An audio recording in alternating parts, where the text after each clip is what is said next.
Okay, so we'll call to order now. It's 1:30. I believe we have a quorum. Yeah, counting Wilfred and Bob. We're in good shape. Okay.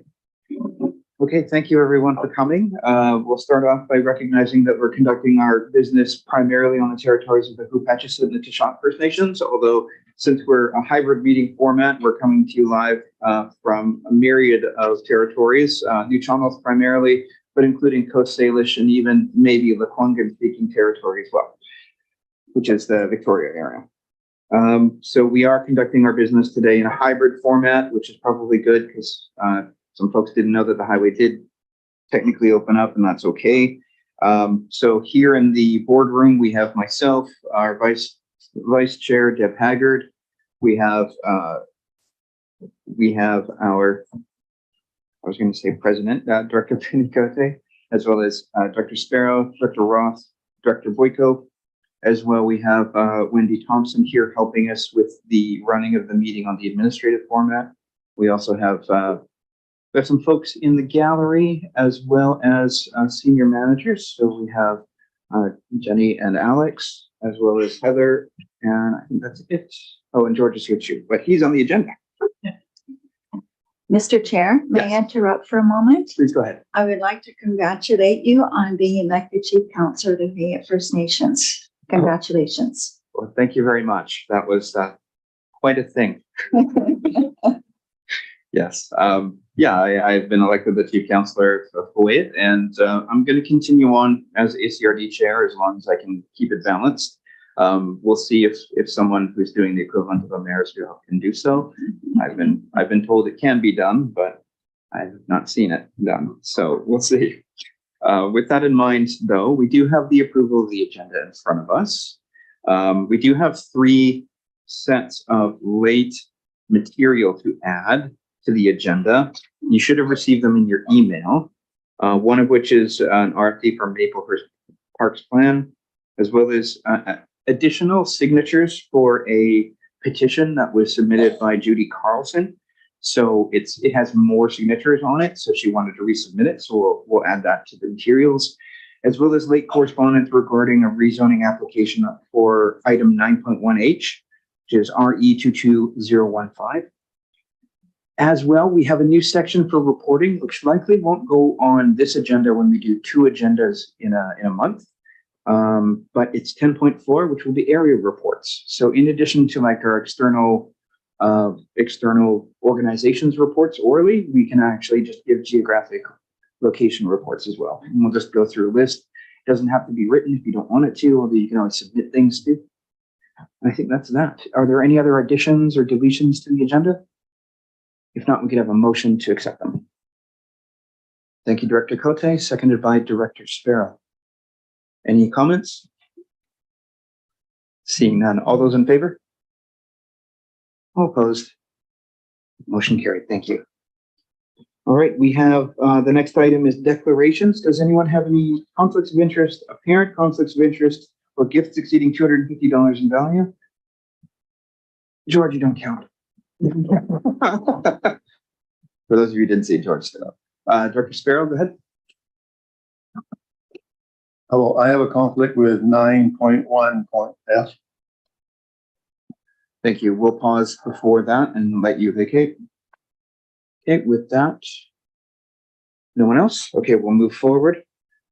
We have item 4, which is the adoption of minutes. First item is the Board of Directors meeting minutes for June 28th, 2023. Director Cote, move to receive. Do we have a seconder? Thank you, Director Haggard. Any further comments? I think I'd just like to reiterate out loud, thank you to Director Haggard for taking over the chair in my absence during the campaign period and the subsequent tribunal. That was very much appreciated. Thank you. Any further comments? Okay, seeing none. All those in favor? All opposed? Motion carried. Thank you.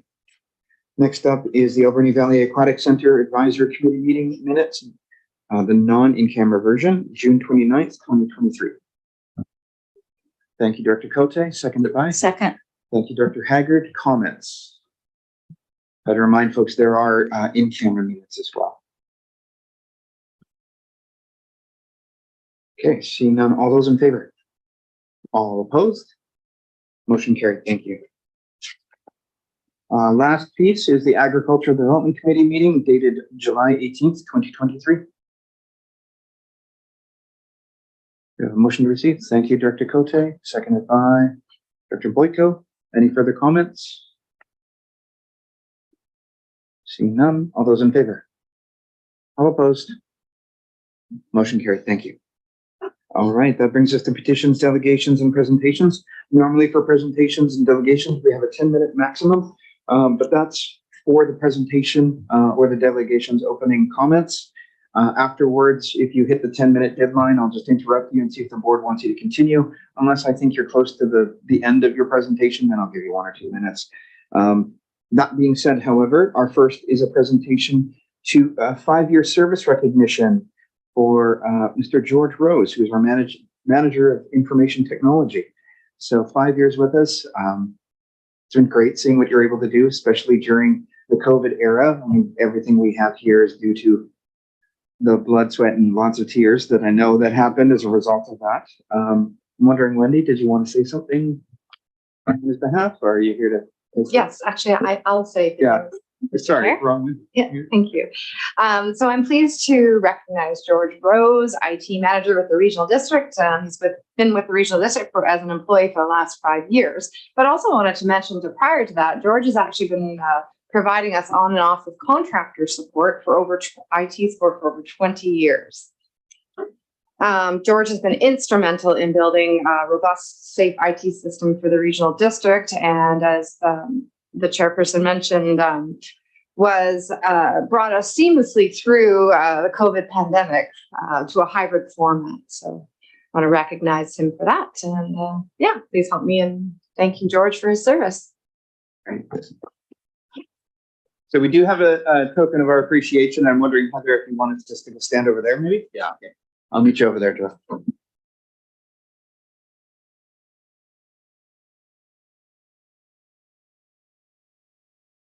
I'll turn this on because I think that, let's see. All right. There we are. All right. So grab a left hand, shake it right. Now, other way. There we go. The picture. I'm on the wrong side.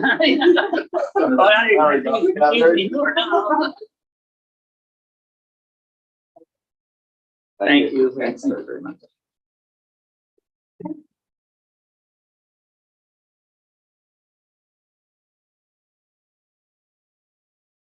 All righty. So that brings us to our next presentation, which is from Mr. David Michaud from the Alberni Valley Bulldogs and the Bombers. Thank you, and please go ahead.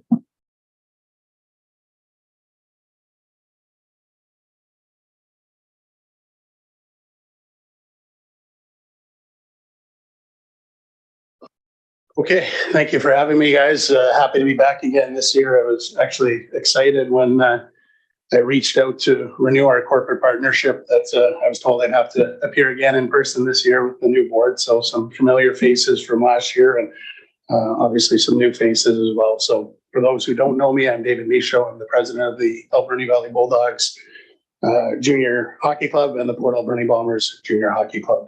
This will be my 5th season, unbelievably, here in Port Alberni with the club. And this will be our 3rd year with the Bombers franchise as well. So as you can imagine, over the last few years, there's been some challenges for our organization as well, getting through COVID. I think I joked last time we had some early training with the ammonia leak on crisis management at the multiplex to get through that, and then some road games or home games in Parksville and Campbell River.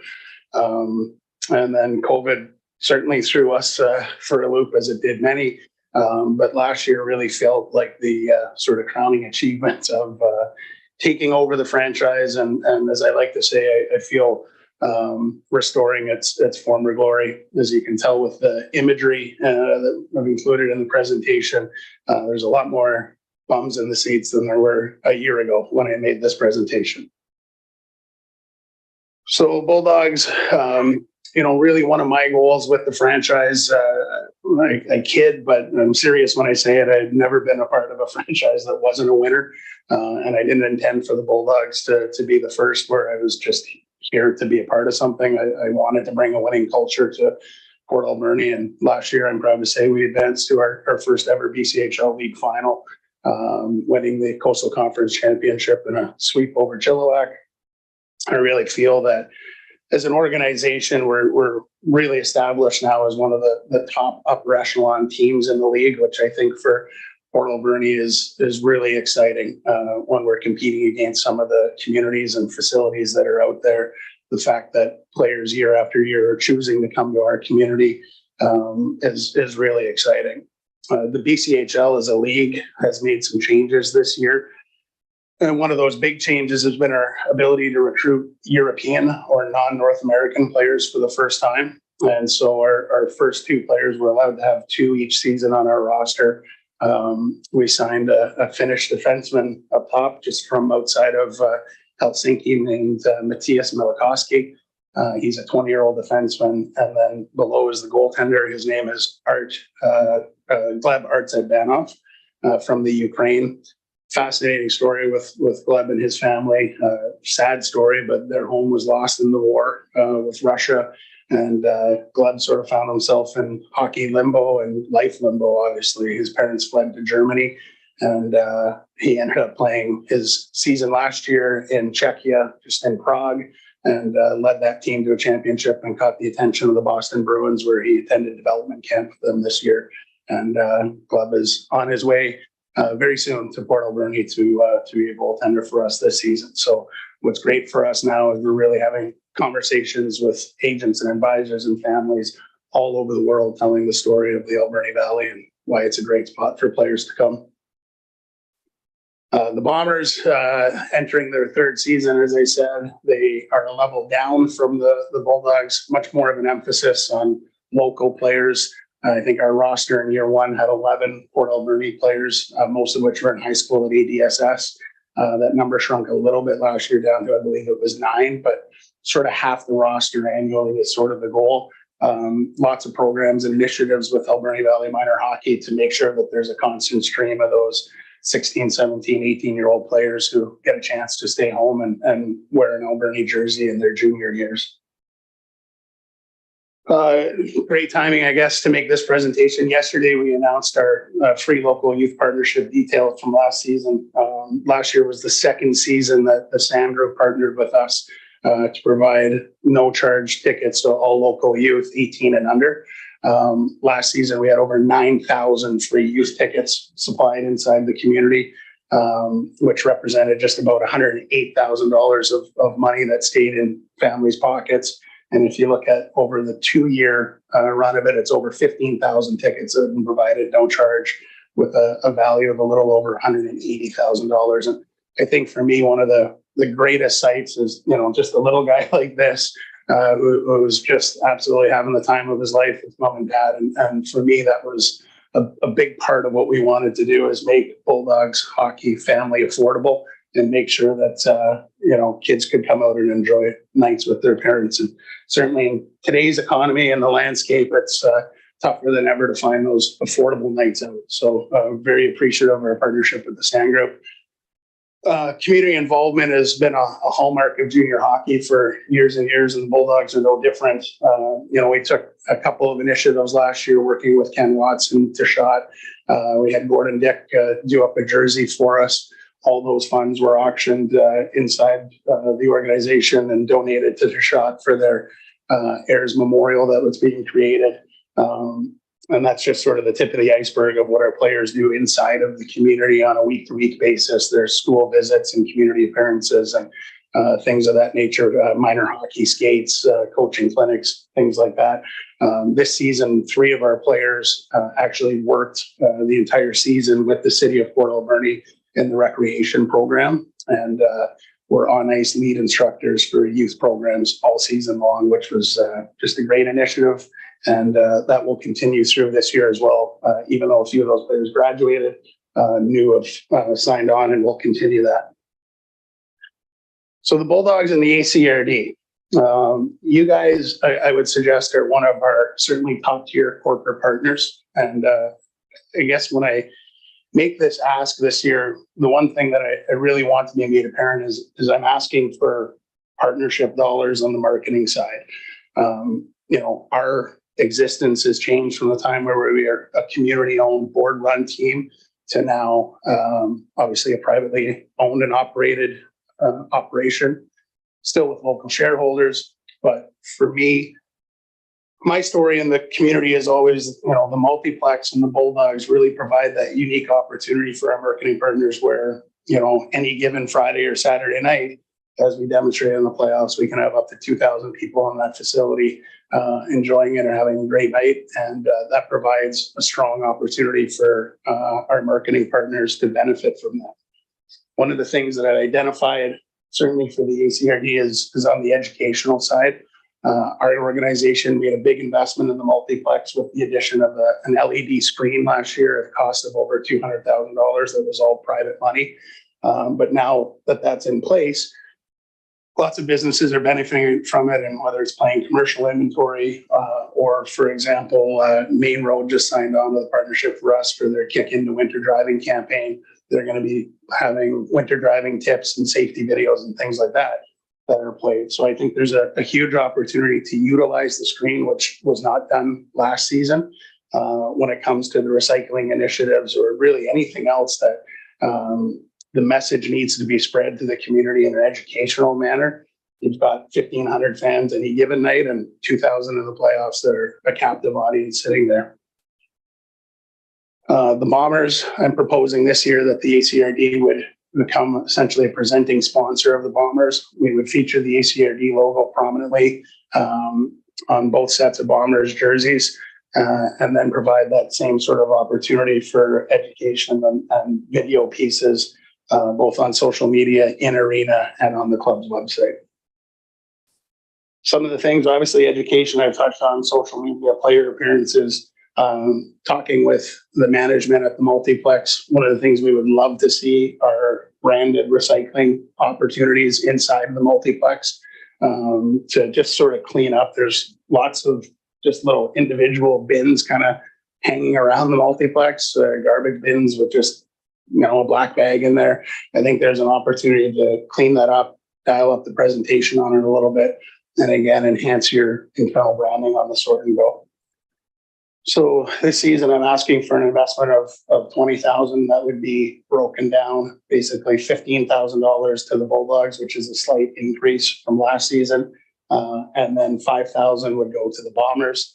One of the things that I'm very keen on is, in the past, I know the organization sort of let the ACRD down on some of the deliverables. So I think it's important for me to have checkpoints on those deliverables to make sure that we're living up to our end of the bargain and you guys feel satisfied that the elements that are in place are being delivered. And then that's the breakdown there. And that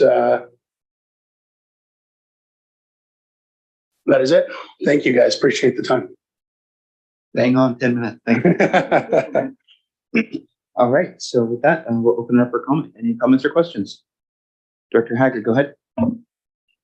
Thank you, Chair Jack. First of all, I want to congratulate you and the Bulldogs on a very successful season. And I think everybody looks forward to this coming season. So good luck to you. Thank you. And also want to recognize all of your players for their great involvement in the community and what they do for the youth in our community. And I did have the have coffee with David. Was it last year, 2 years ago? Yeah, no, it would have been last year at some point, probably last summer, probably. Yeah, last summer. And I really just want to say how much our values align with sports and youth. So I really appreciate what you're doing for that in our community. I think that's very valuable. Sometimes our youth get forgotten about it and you keep bringing it to the forefront. So that's great. Thank you so much for all you do. I appreciate that, Deb. I mean, one of the projects I'm constantly working with, whether it's Willa Thorpe at City Hall or Sherman at the multiplex, is just how do we get our players involved and what more can be done. I've had conversations with Mayor Minions. I think there's an opportunity in front for the entire community with the pool conversation that's happening now. The multiplex, quite frankly, is probably at its half-life point. What does the next generation of the multiplex look like? Are there opportunities to, I envision a high performance training center being in Port Alberni, where athletes of all sports can come here and train and get better and take advantage of the lake and the facilities that we have. So I indicated to Deb, I've joined the chamber board and the tourism board. And so for me, I think there's some exciting opportunities in sports tourism that the Bulldogs can be a part of, but really just excited for the next generation to benefit from. I have Dr. Sparrow, Director Cote, and then Director Beck. A few questions there. This new BCHL revamping, you have the Bombers and you have the Bulldogs. Does Yeah. the Bombers go up to the next level? How does that work? Well, so I guess officially as of yesterday, the Bombers received the Junior A designation from BC Hockey. I gave an interview with the newspaper and the question was basically what will fans expect to see different? And, my answer really was a better product in the BCHL because now we have, the world really available to us to bring in players. I think all teams in the BCHL are going to get better. I don't know in the interim or the short term whether the Bombers level of play is going to get significantly better. But the BCHL leaving the system allowed an opportunity, I guess, for Junior B to try and raise their profile. And I think we're well positioned.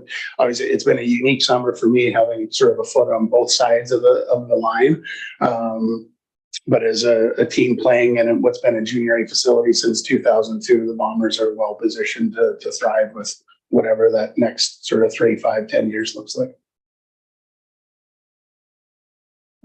My second question is about the Sort and Go. You want to initiate Sort and Go. How are you going to plan on capitalizing using recyclables in that towards your organization? Well, it wouldn't be a benefit for our organization. I'm thinking of it as strictly a branding opportunity for the ACRD, and then a simplification of the collection in the facility for maintenance staff in the arena. So any collectibles, whatever recyclables are currently picked up, none of that process would change. The city or the team would not benefit from returns or anything like that. It would just be, in my mind, a misbranding opportunity to be able to get that Sort and Go logo in front of everyone and take advantage of the education piece that could go along with that. One more? So I can go to towards the minor hockey associations and building their brand up to helping. For sure, I'd be happy to discuss with facility management right now what happens to those recyclables, and happy to do that. Good questions. Director Cote and then Director Beck. Thank you. Thank you very much for the presentation. I'm a fan of the Bulldogs, and I don't think I've ever watched a Bombers game, but looking forward to it in the future. Couple questions. One is, how many of our players are local? And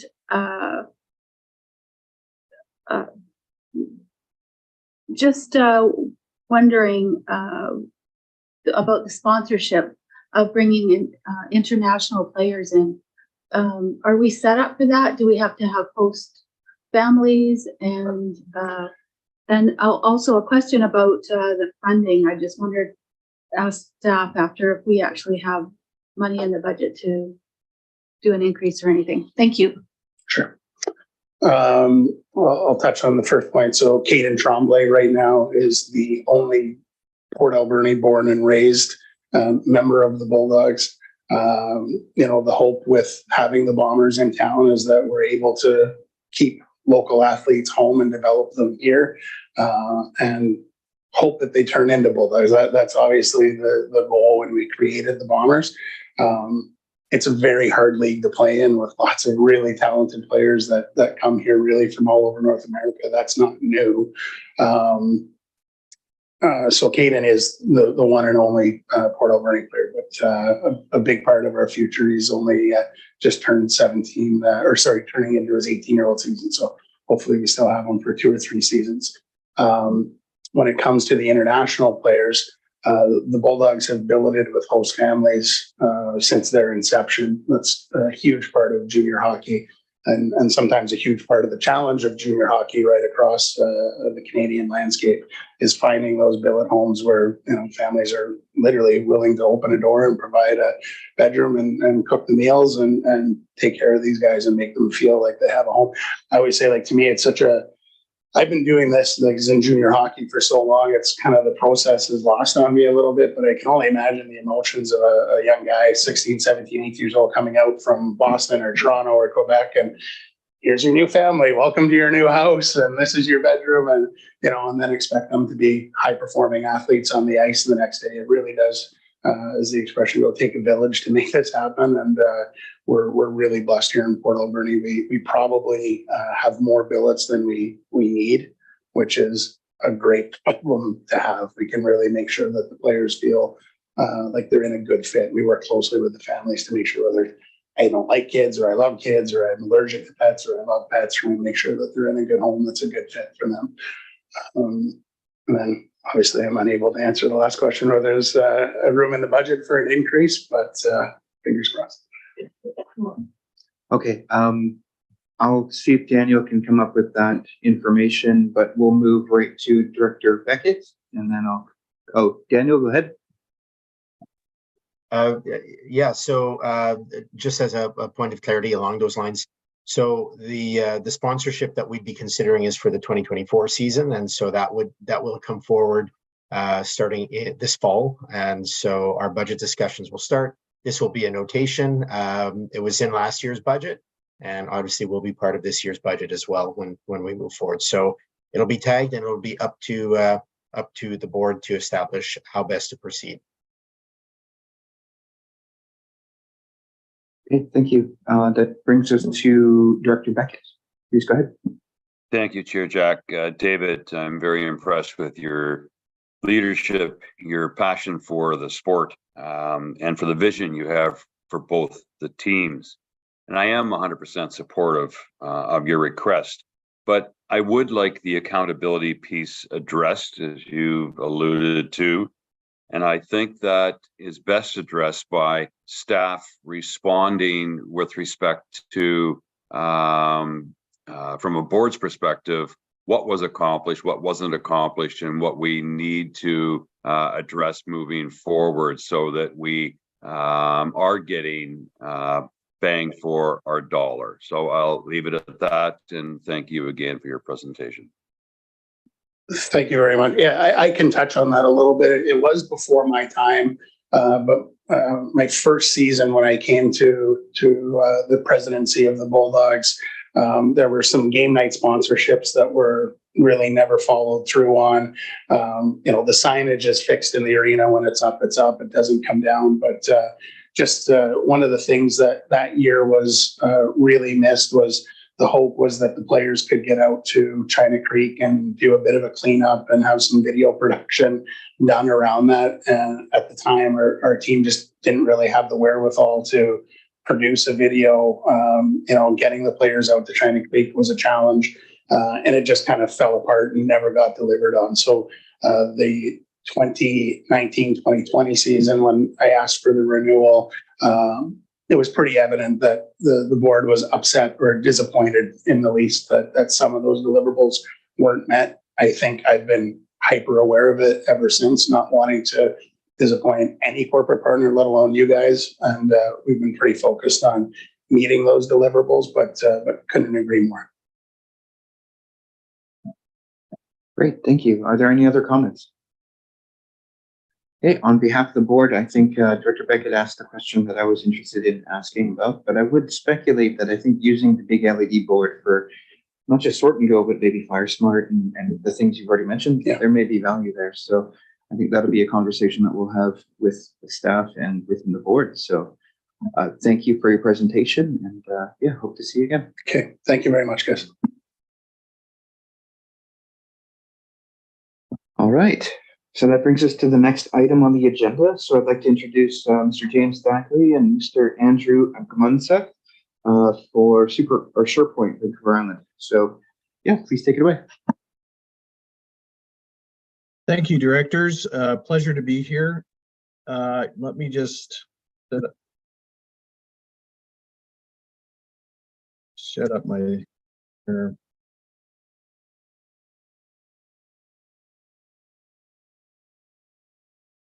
Thank you, directors. Pleasure to be here. My name is James Thackeray, and I've been working in local government for over 25 years as CAO. And now I've been dabbling in some climate solution businesses and trying to work with some other players in this space. A pleasure to introduce Andrew Gudmundseth, who's our regional manager of SharePoint VI. And we wanted to share some things with you today that we've been working on. And so I just wanted to give you a quick background of how we got here.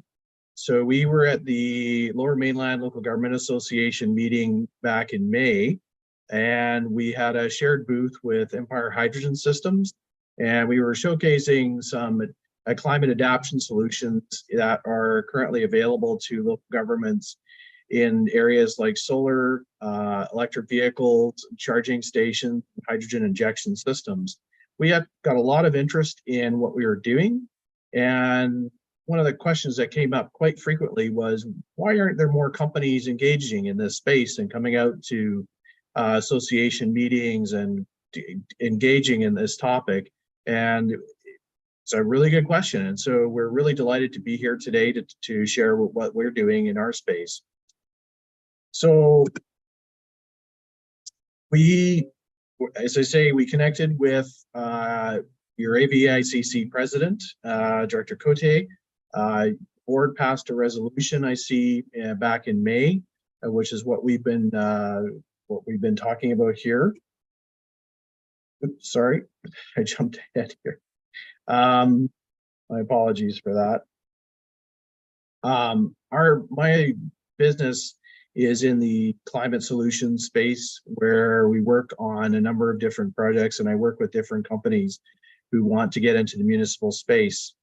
I use a model which is based on a paper that was delivered in Alberta by Dr. Mary Ellen Tyler on adoption in climate adaptation solutions. And this particular model is how I've been working with. So I'm pleased to share that with you. I also shared a paper with you for your interest. I work with a company also called Empire Hydrogen that was at this event with the Lower Mainland Local Government Association. It's developed technology and it's a company in Sydney that takes small amounts of hydrogen and oxygen and injects it into diesel engines up to the 16-liter size.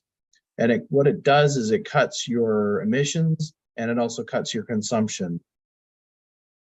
Carbon dioxide, NOx, diesel particulates are all reduced through this technology. And so we've been starting to work with more municipalities, as you'll see in our presentation. The projects we've been working with, we're just embarking on a project with the City of Edmonton to do a pilot. It's actually one of our most recent projects. We've worked with the town of Creston, City of Richmond, also have units with Sobeys on their trucks that deliver on Vancouver Island. Sobeys is the parent company for Thrifties, and BC Ferries also uses our technology on their small trucks that go across the strait on the BC Ferries between Vancouver and the island.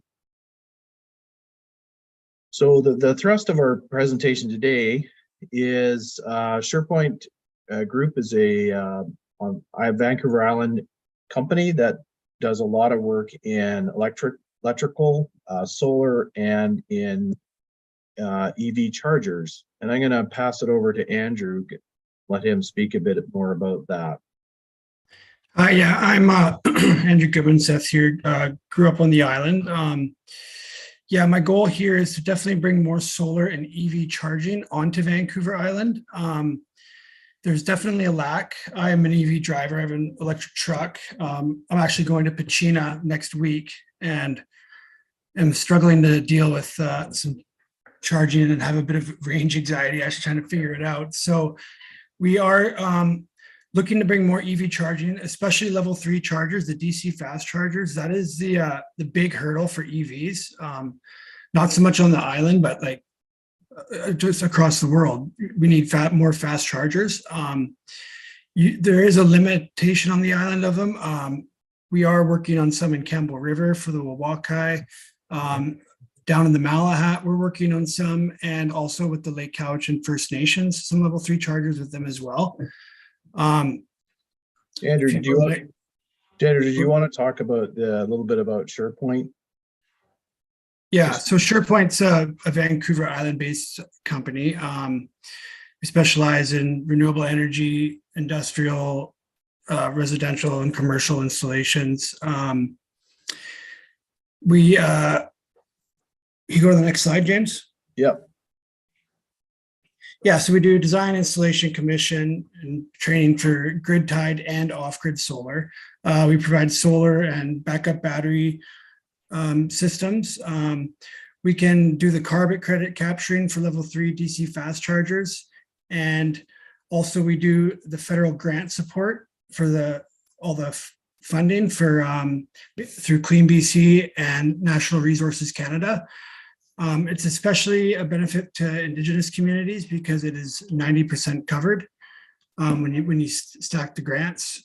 We've succeeded in some applications with the Wawakai and the Malahat First Nations already, which is huge because these are the biggest issue is the cost of these chargers, and the funding's there. It's just a little difficult to get. So it'd be great to get more of these on the island, especially if they're paid for by the federal government. These are some of our company values. We care is just our company's focused on community involvements for whatever community we're working on, whether it's employment opportunities or volunteering. Obviously safety, honor and integrity, doing things right, and completing everything.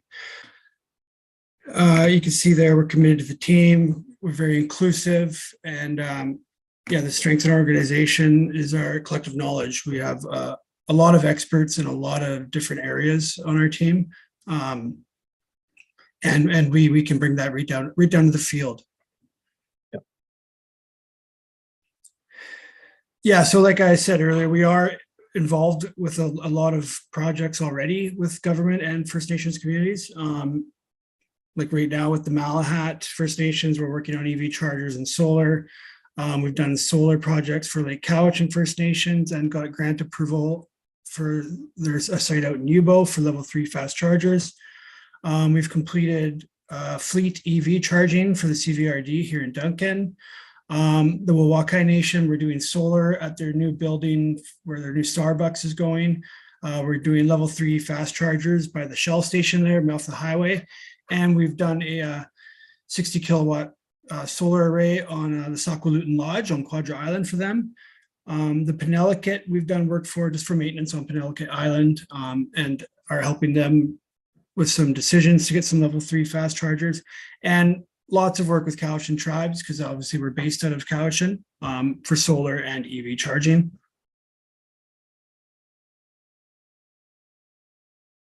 So part of our discussion today with yourselves is we want to share and hope that there's a partnership model. As Andrew was talking about, we were hoping to see leadership through the various government agencies that are in the ACRD area and on the traditional territories. And we offer our services, and because we have a lot of background in green technologies, renewables. Myself, I've worked on a large solar farm, the 41 megawatt project that provides power for 10,000 homes, for example. We also, just in discussion with your staff, there is some discussion around electric highway marketing and branding campaign and profiling fast EV chargers, and being able to work to drive some economic development and tourism enhancement as well, and connects communities sustainably. And as Andrew mentioned, the stackable grants that are available for Indigenous communities, for local governments, And there's also other grants that are stackable as well that can also contribute it. We'd be pleased to share our experience with you in that area if that would wish. Andrew, is there anything else you wanted to say here? Covered it. No, just I'm sure there's lots of questions. Yeah. So anyway, we wanted to thank you. We're very mindful of your time, and I'm sure you have many things to get through. So just like to open it up to questions if you have any questions or comments. Thank you for your time. Great, thank you for that. I'm wondering if you could stop sharing just so I can. Yeah, I'm just. Any comments or questions? Director Cote and then Director Beck. Thank you. Thank you for the presentation and coming to our regional district to present what I did see at the LMLGA. I was impressed with your presentation or your booth there that you had, and thought that this could be a good solution for our area. So just want to say thank you for coming. Thanks. Yeah, and I'll contact you again later. Thank you. Thank you for that. Director Beckett, go ahead. Thank you both, and Andrew. I look forward to you visiting Pachena Beach and perhaps some of our fine restaurants we have here in town. The one question I have, and I am very anxious, given the interest from the community, to see an EV or EV stations installed in our community. What has your experience been with respect to procuring grant money for either ACRD properties where we could put an EV station versus private businesses that would be highly accessible, whether it's our grocery market or our Banfield Marine Sciences Center. So can you just talk a little bit about the grant structures vis-a-vis those two private versus public areas? Yes. So private businesses are eligible for up to 50% of the costs. That's through both, that's stacked with the ZVIP program, which is the federal government one, the zero emissions vehicle infrastructure program. And then there's also Clean BC as well that provides funding for up to 50% of level 3 chargers. There's also through Clean BC for level 2 chargers, you can get up to $6,500 with stacking grants for chargers. And then, yeah, there's also other like tourism ones, but I don't know exactly the details on that, but there's other ones as well. Yeah, if I could jump in here, Andrew, I think they're with a partnership model that we're throwing out there. The coastal trust used to be the Island and Coastal Trust grants that are available for the tourism and economic development seem to align with some of this stuff. There certainly is, and there is some money through other, like the FCM grants, which are a little more tricky, but you can stack them with these as well. So the Green Municipal Fund grant programs are stackable depending on how the model is put together. So that would give the local governments or other entities ability to contribute leveraging grant money rather than their source fund necessarily.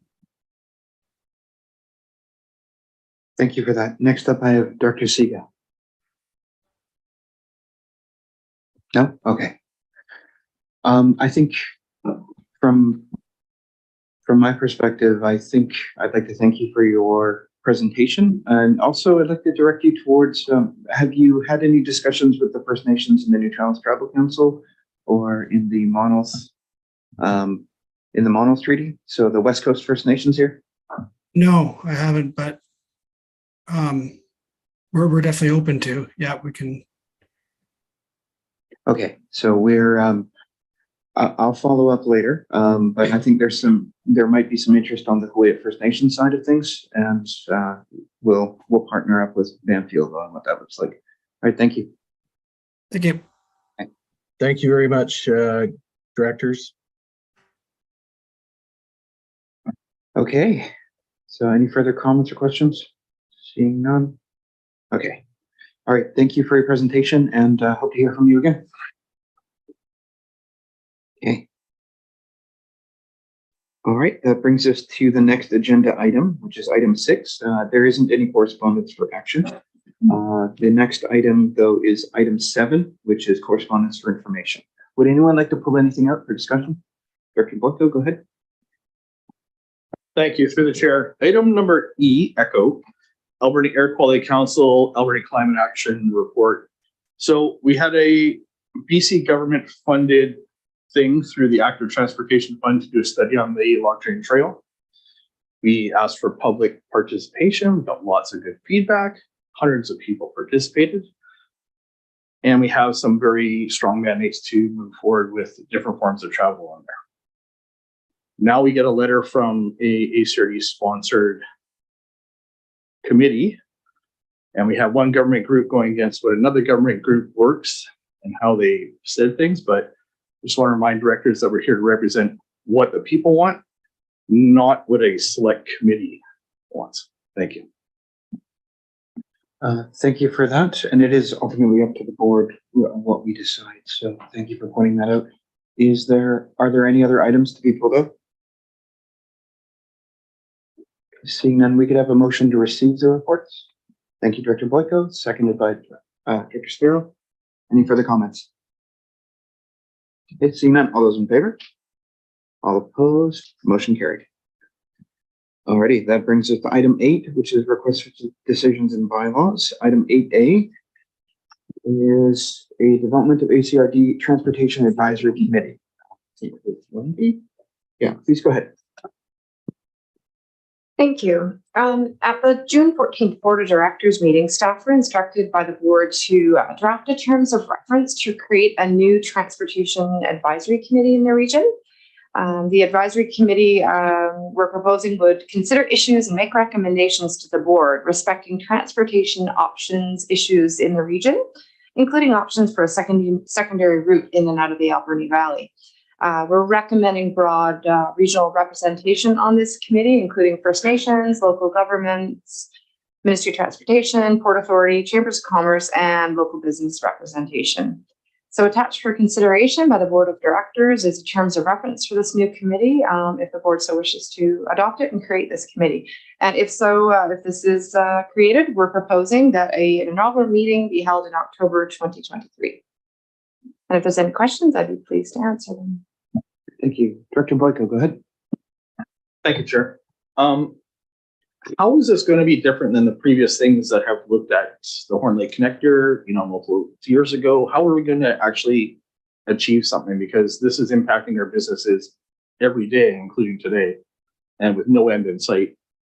So we need to have some actual actionable objectives that are different than what has happened in the past 2 decades, because nothing has happened based on that. Thank you. Yeah, I think Daniel might have some input into this. Okay, we'll go to Daniel and then to Director Siga. Thank you, and that is a good question, Director Boyko, and it's a question that we've discussed quite a bit at a staff level as well. It's really important for us to take a look at how the context has changed. One, I'll flag that there are potential partnerships with the treaty nations that are vitally important for us to think about,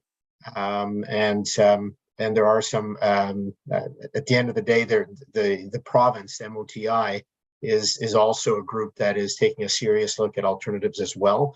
I know both here in our region and across the province, there are a number of communities very similar to us in a situation where they have run one road in, one road out. I think our focus really needs to be on expanding the pie. What's the expansion of the economy that can be achieved if this investment is made? And I think the approach that we have to take is going to be one that is less focused on lobbying and more focused on the development of an accurate business case and business plan that shows which route can actually create a greater economy for the province and thus justify the investment. And I think this is where partnerships, and I may be jumping ahead of myself, but partnerships with some of our key partners being our treaty nations as well, and being able to explore some of their economic visions is an important part of this. I'll also flag that one of the key differences as well is the fact that recent court cases have changed the perspective on things like the rail corridor that exists and its future use. And again, here our work in partnership with appropriate nations that are impacted from all the way from Courtney Comax all the way through to Victoria is an ongoing discussion that we've just set the table for. And when we talk about alternative routes and the expansion of an economy, we can't have that conversation without also talking about what already exists. So what has changed? The context of the island has changed. The partners at the table and their interests and abilities have changed. And I think our approach is one that's going to have to change to match that. Thank you. Next up, I have Director Siga, Coots, and Haggard. Dr. Siga, please go ahead. Hi, thanks. I'm wondering how this is going to fit together. The Alberta Clayoquot Health Network has a committee for transportation, and how do you see these being meshed?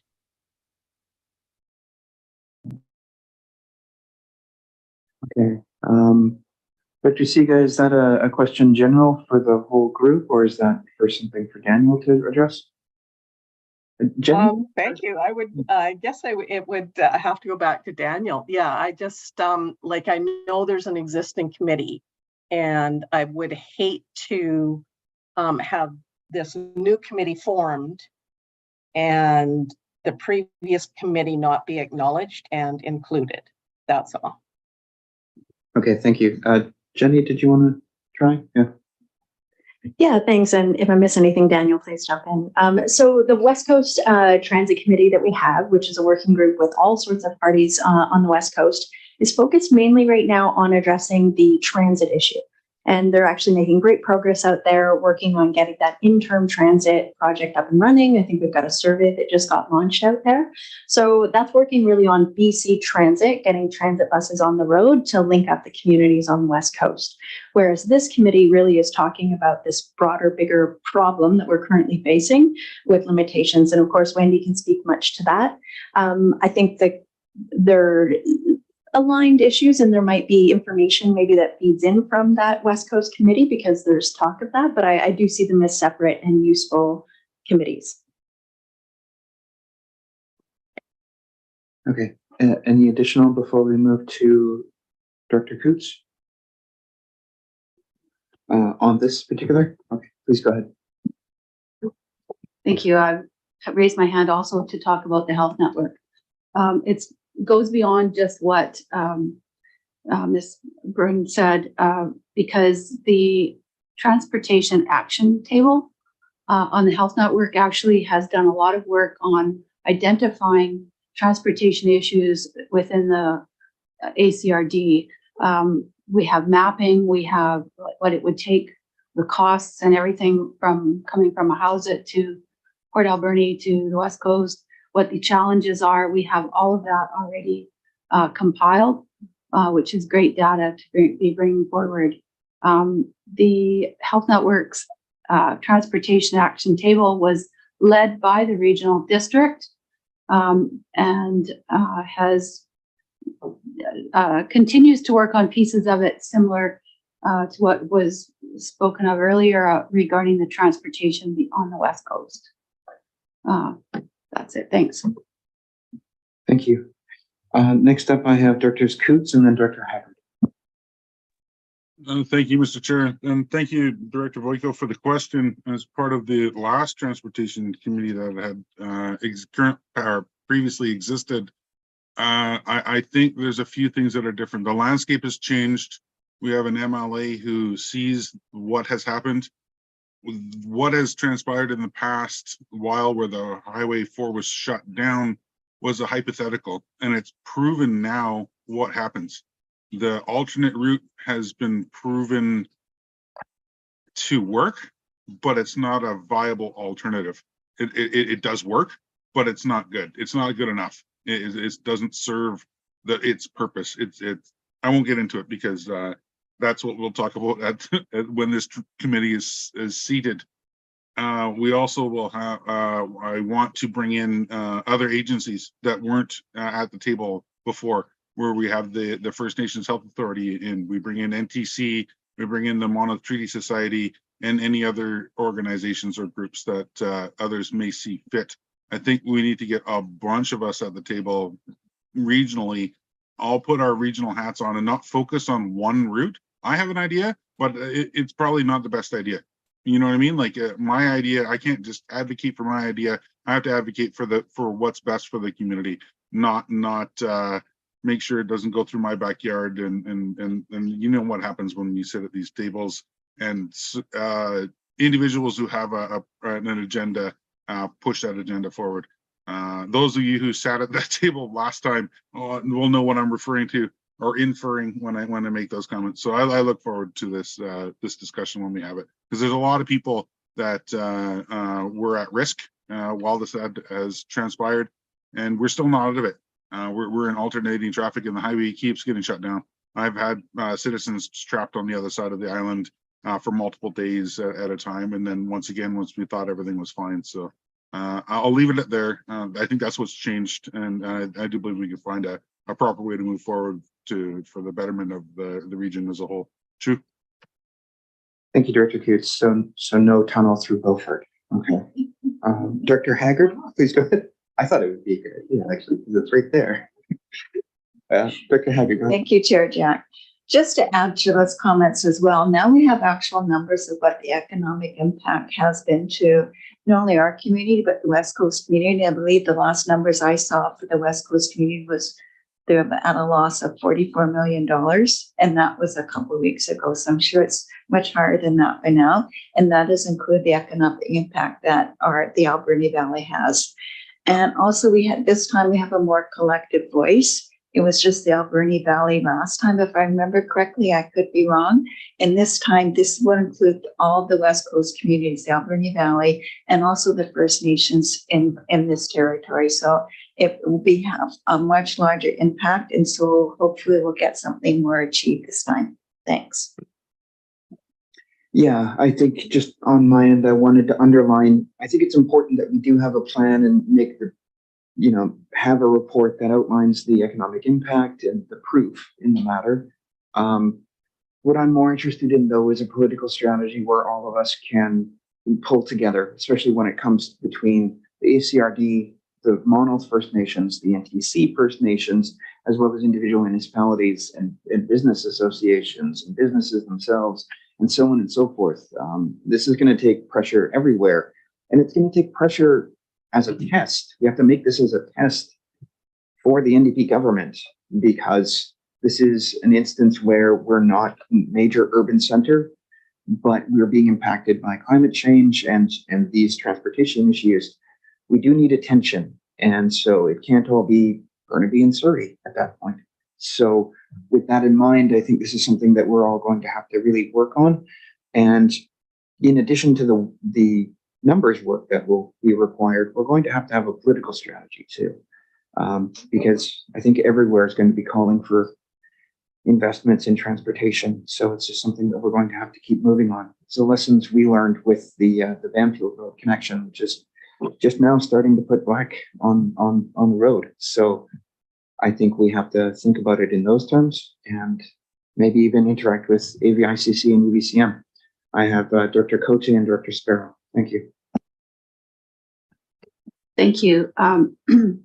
So there is a huge impact on our community, and we really do need to be bringing that forward as a group.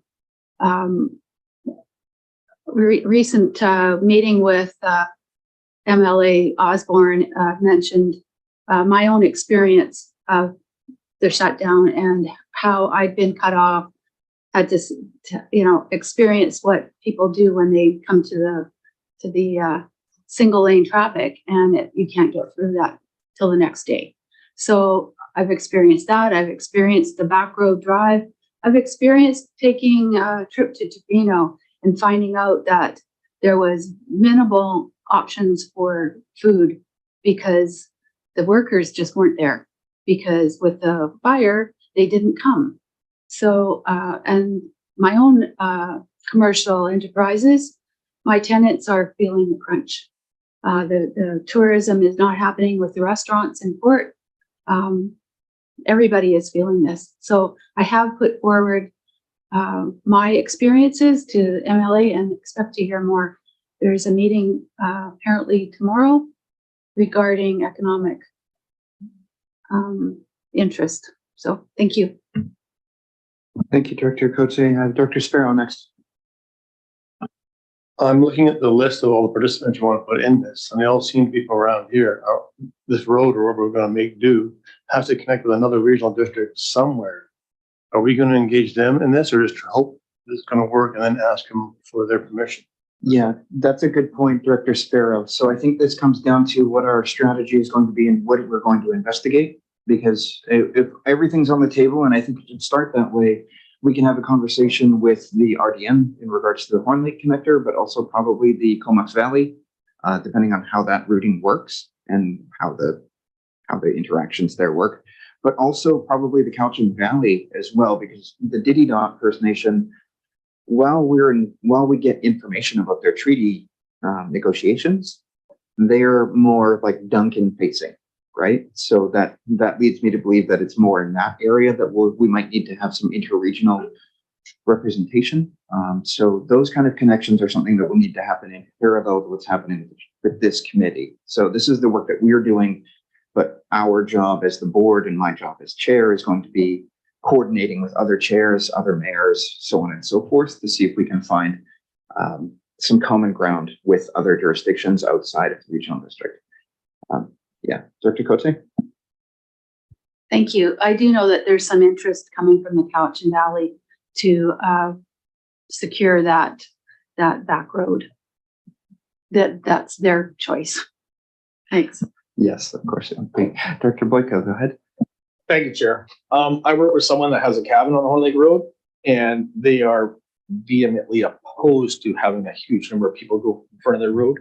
So you're going to get that kind of reaction in multiple places too. Okay, so tunnel's back on the table then. I will gladly take a tunnel through Beaufort over to Courtney Comox area. Thank you. It'd be like 30 minutes. It would be good. Oh, okay. With that in mind, I have Director Beckett. Please go ahead.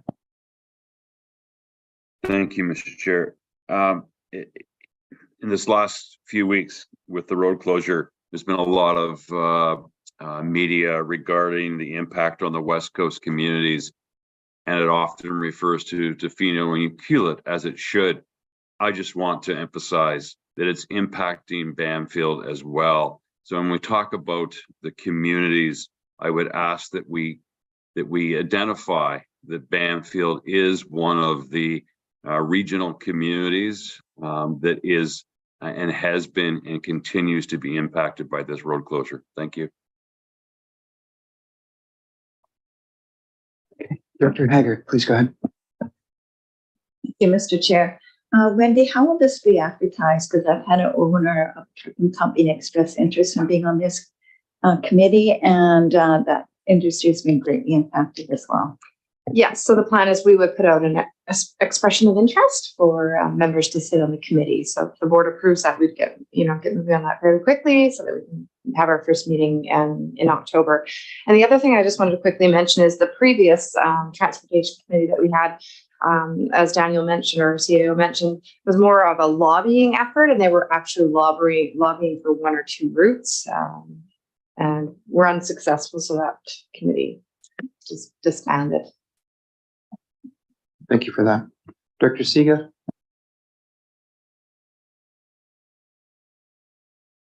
Hi, can you hear me? Yes. Okay, perfect. Okay. I just out of respect for the Alberni Clayoquot Health Network Transportation Committee, I'm wondering if the expression of interest could be addressed specifically to that group so that there is like any information that has already been gathered actually builds on this new objective. Director Cote? Thank you. So Marcy DeWitt actually works with the West Coast Transit Group quite closely. She also worked with the Transportation Committee that we had here going forward regarding the bus route and all of the mapping that was done. So she would be definitely part of something that's already involved. Thanks. Okay, great. Thank you for that. So I think I would just reiterate. Oh, sorry, Tom, please go ahead. You are muted though. Yeah, thank you. The arrow was not stuck. I was just going to read the motion, but I hear there's other voices that want to chime in, so I'll just hold off. I don't think there are actually. So if you wanted to read it, please go ahead.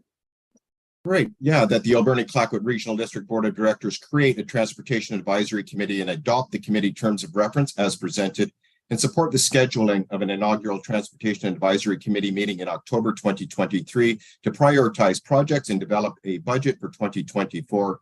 And further, that the Alberni-Clayoquot Regional District Board of Directors appoint 3 directors to the Transportation Advisory Committee that will represent the Alberni Valley, Bamfield, West Coast, Huyat, Tokort, Ucluelet, and Uchekleset tribe. Thank you. I'll second that. Thank you, Director Haggard. Any further comments? Okay, seeing none. All those in favor? Aye. Motion carried. Thank you. Okay, so that brings us into item B, which is 8B, grant funding application. Is Shane online? Oh, yes, I am. Please Can go you hear ahead. me? Yes, we can hear you well. You might need to speak up a bit, but it's okay. Wonderful.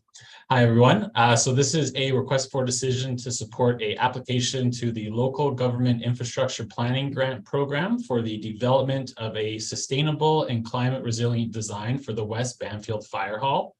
The replacement is a priority as identified in the Bamfield Fire Hall Asset Management Plan. And this design will be the first step towards allowing us to have current replacement costs and accurate designs. The grant will provide up to $10,000 towards the development of a design with 100% of the first $5,000 being covered, and then 50% of the next $5,000 being covered, up to a maximum of $10,000. Although the grant is being submitted now, it's expected that the design work will begin in early 2024 as identified in the 2023 financial plan. If you have any questions, I'm happy to answer them. Thank you. Director Beckett, did you want to take this? Yes, thank you very much. Sorry, just let me get this. So I would like to make the motion that the Alberni-Clayoquot Regional District Board of Directors support the application to the Local Government Infrastructure Planning Grant Program for the development of a sustainable and climate resilient design for the West Bamfield Fire Hall. Thank you. Seconded by Director Steer. Any comments? Okay, seeing none. All those in favor? All opposed? Okay, motion carried. Thank you. All right, that brings us to item 8C, which is bylaw E1063, a bylaw to repeal the Franklin River Road Fire Protection Service. Wendy. Thank you. So over the next several months, staff will be bringing several rescinding bylaws forward for consideration by the board. We're currently reviewing all our bylaws and services, and we have several old inactive regional district services that we would like to basically close out, and rescinding bylaws are required for those. So the first one there's 2 that we're proposing today. The first one is the Franklin River Road Fire Protection Service.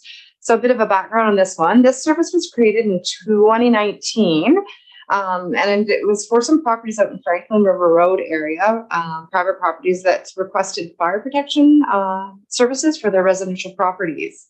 And this service was created by way of a service contract with the city of Port Alberni. In 2015, due to rising costs for this service, the service was ceased, and that was following consultation with the property owners. So this service is inactive. So in order for us to remove this redundant service, the regional district is required to do a rescinding bylaw. So we're proposing 3 readings to the bylaw today, and then this bylaw would then go to the Inspector of Municipalities for approval, and would also need the consent of the electoral area director, which is Director Sparrow for Cherry Creek. And then once we have that, we would bring the bylaw back for consideration of adoption by the board. And once that's adopted, the service is no longer. And if there's any questions, I'd be pleased to answer. Thank you for that. Any comments or questions? Director Sparrow and then Director Cote. Thank you. This was in 2009. For 6 years, they had fire protection services, and it says that due to rising costs. Well, that would be on one side of the ledger, right? Which the city decided to change the parameters, resulting in a higher cost. I won't go into what that is, but I'm hopeful in the future we can go back and revisit this and give them fire protection, because it was said last meeting that I hate seeing anybody not have fire protection. They have the water there. They have everything they need. They're in the right zone, just they don't have the political will to make this happen just yet. So I will be happy in the future to look at this and see if I can help them out at that time. But as it stands right now, he says redundant service and this must be repealed at this time. But hopefully in the future we can get in the back end. Thank you. Director Cote? Thank you. Question regard to, through the chair to staff, similar along the lines of what Director Sparrow was talking about. Can we just not leave it? Or I guess in the future, if it's a different water source, it's very specific, this bylaw, isn't it? Thank you. Yes, I think moving forward, if there's interest in the future, we would look at a new, totally new model, including looking at, the Cherry Creek Waterworks District or, we would look at all options. So a new bylaw would be recommended at that time. Yeah, thank you. And thank you. Is there a willingness to move the bylaw to repeal? Yeah, please go ahead, Director Sparrow. That the Alberni-Claycott Regional Director, the Alberni-Claycott Regional District Board of Directors give the first reading to bylaw number E1063 Franklin River Road Fire Protection Service Area Establishment Bylaw Repeal 2003. Thank you. Do we have a seconder? Thank you, Director Cote. Any further comments? Seeing none. All those in favor? All opposed? Motion carried. You can just say second reading, third reading now. Second reading. Do we have a seconder? Thank you, Director Cote. Comments? Seeing none. All those in favor? Motion carried. And third reading. Okay, second. Thank you, Director Cote. Comments? Seeing none. All those in favor? Motion carried. Thank you. All right, that brings us to 8D, which is a request decision regarding bylaw E1064, a bylaw to repeal the supply of water treatment, conveyance, storage, and distribution system within electoral area F, Cherry Creek, Arrowsmith Heights. Probably just described it. Yeah, yeah. So this is another, the second one today, that it's a service that no longer is provided or exists. In 1994, the regional district created a water service for Arrowsmith Heights area. In 1996, the city of Port Alberni expanded their boundaries to include this that service or that area. So therefore, they now receive water from the city, and there's no service. So we just want to do the same thing with this one, rescind it, and close out that service. Yeah, thank you for that. Director Sparrow, do you want to do it again? Sure, yeah, I'll do that. Yeah, this was a service area going through the city, and the city decided to expand their area. We're also looking to get Cherry Creek water, because it's too expensive at that time to do that. But so I know a lot of background on this one too. Anyway, I will read it out. That the Alberni-Claycott Regional District Board of Directors give first reading to the bylaw E1064 Arrowsmith Heights Water Local Service Area Establishment Bylaw Repeal 2003. Thank you. Do we have a seconder? Oh, thank you, Director Cote. Any further comments? Seeing none. All those in favor? All opposed? Okay, motion carried. Thank you. The second reading? Seconder? Thank you, Director Boyko. Any further comments? Seeing none, all those in favor? And motion carried. Thank you. And third reading? Thank you. And seconded by thank you, Director Boyko. Any further comments? Seeing none, all those in favor? Motion carried. Thank you. All right, this is the final one for item 8. This is request for decision regarding Maplehurst Park Plan implementation update.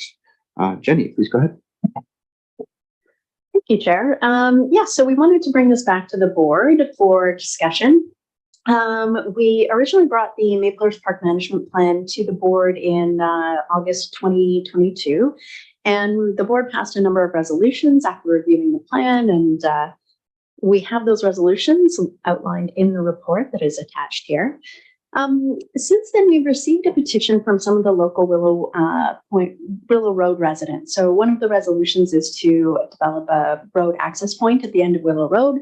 And we have a petition that's attached. And then we also had a late item that added a few more signatures onto that, showing, I think, somewhere in the range of about 40 people on the petition. And we knew that at the time. We did have a lot of a mixed review about people. There's issues with access. We need to find good access. And it was really one of the key points in doing the management plan process with the community. So we rediscussed this issue because it is, there's a lot of different solutions that we looked at. And we wanted to make sure that all of the new members of the board who are impacted by this and who are working with their community members are up to speed and we're still aligned with our process moving forward. We've started talking with the province and getting permits, but we haven't taken any concrete steps that couldn't be revisited at this point. So in those discussions, we did go over and review all of the access points. One of the key objectives from the park management plan is trying to make sure that there is good parking and access to that park. It is a little bit of an island. And so, you know, it's interesting. It's also between Beaufort, it's on the boundaries of Beaufort and Beaver Creek, but well within Cherry Creek. So we discussed that, and still we feel from a staff perspective that the Willow Road access is putting parking in there will address some of the issues with having cars parking on roadways. It is the most popular entrance point. And then developing the longer term access at the Cowley Road Best really provides the best access. It's within Cherry Creek. It has most benefits. It's going to be the least cost just because of how to get into the park.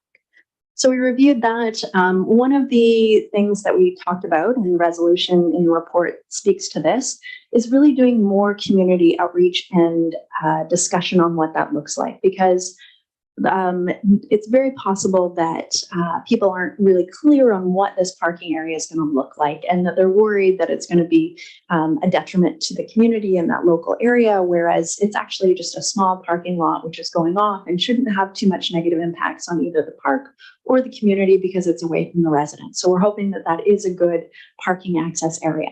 And then also we did discuss all of the other optional access routes, and I think it's confirmed that proceeding with trying to develop Cowley is going to be good for the community as a whole for the future. Another item that was raised is the discussion about, there was a resolution passed in August about expanding the trail network into the Beaver Creek area. So this is on Crown land and looking at getting some right-of-ways over that and then taking over maintenance of that and operation. And there was concerns raised at our meeting in June about the additional cost to taking on those assets and the value. So we have put in an optional resolution at the end of the report if the board would like to reconsider that. I'm happy to answer any other questions. Thank you. Director Boyko and then Director Roth. Thank you, Chair.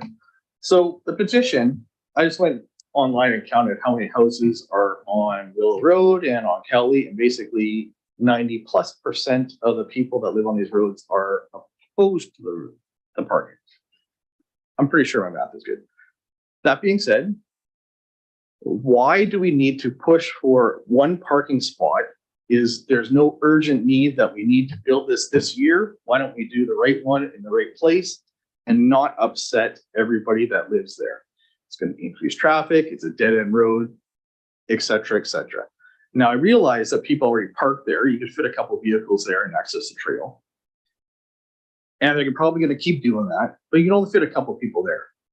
If we expand this and make this a major thoroughfare, you're going to upset everybody on that road for no good reason. If we're going to build another one in a year or two, why not just build the one that is going to be better? We can have lots of parking there and not upset all the neighbors in the community. Thank you.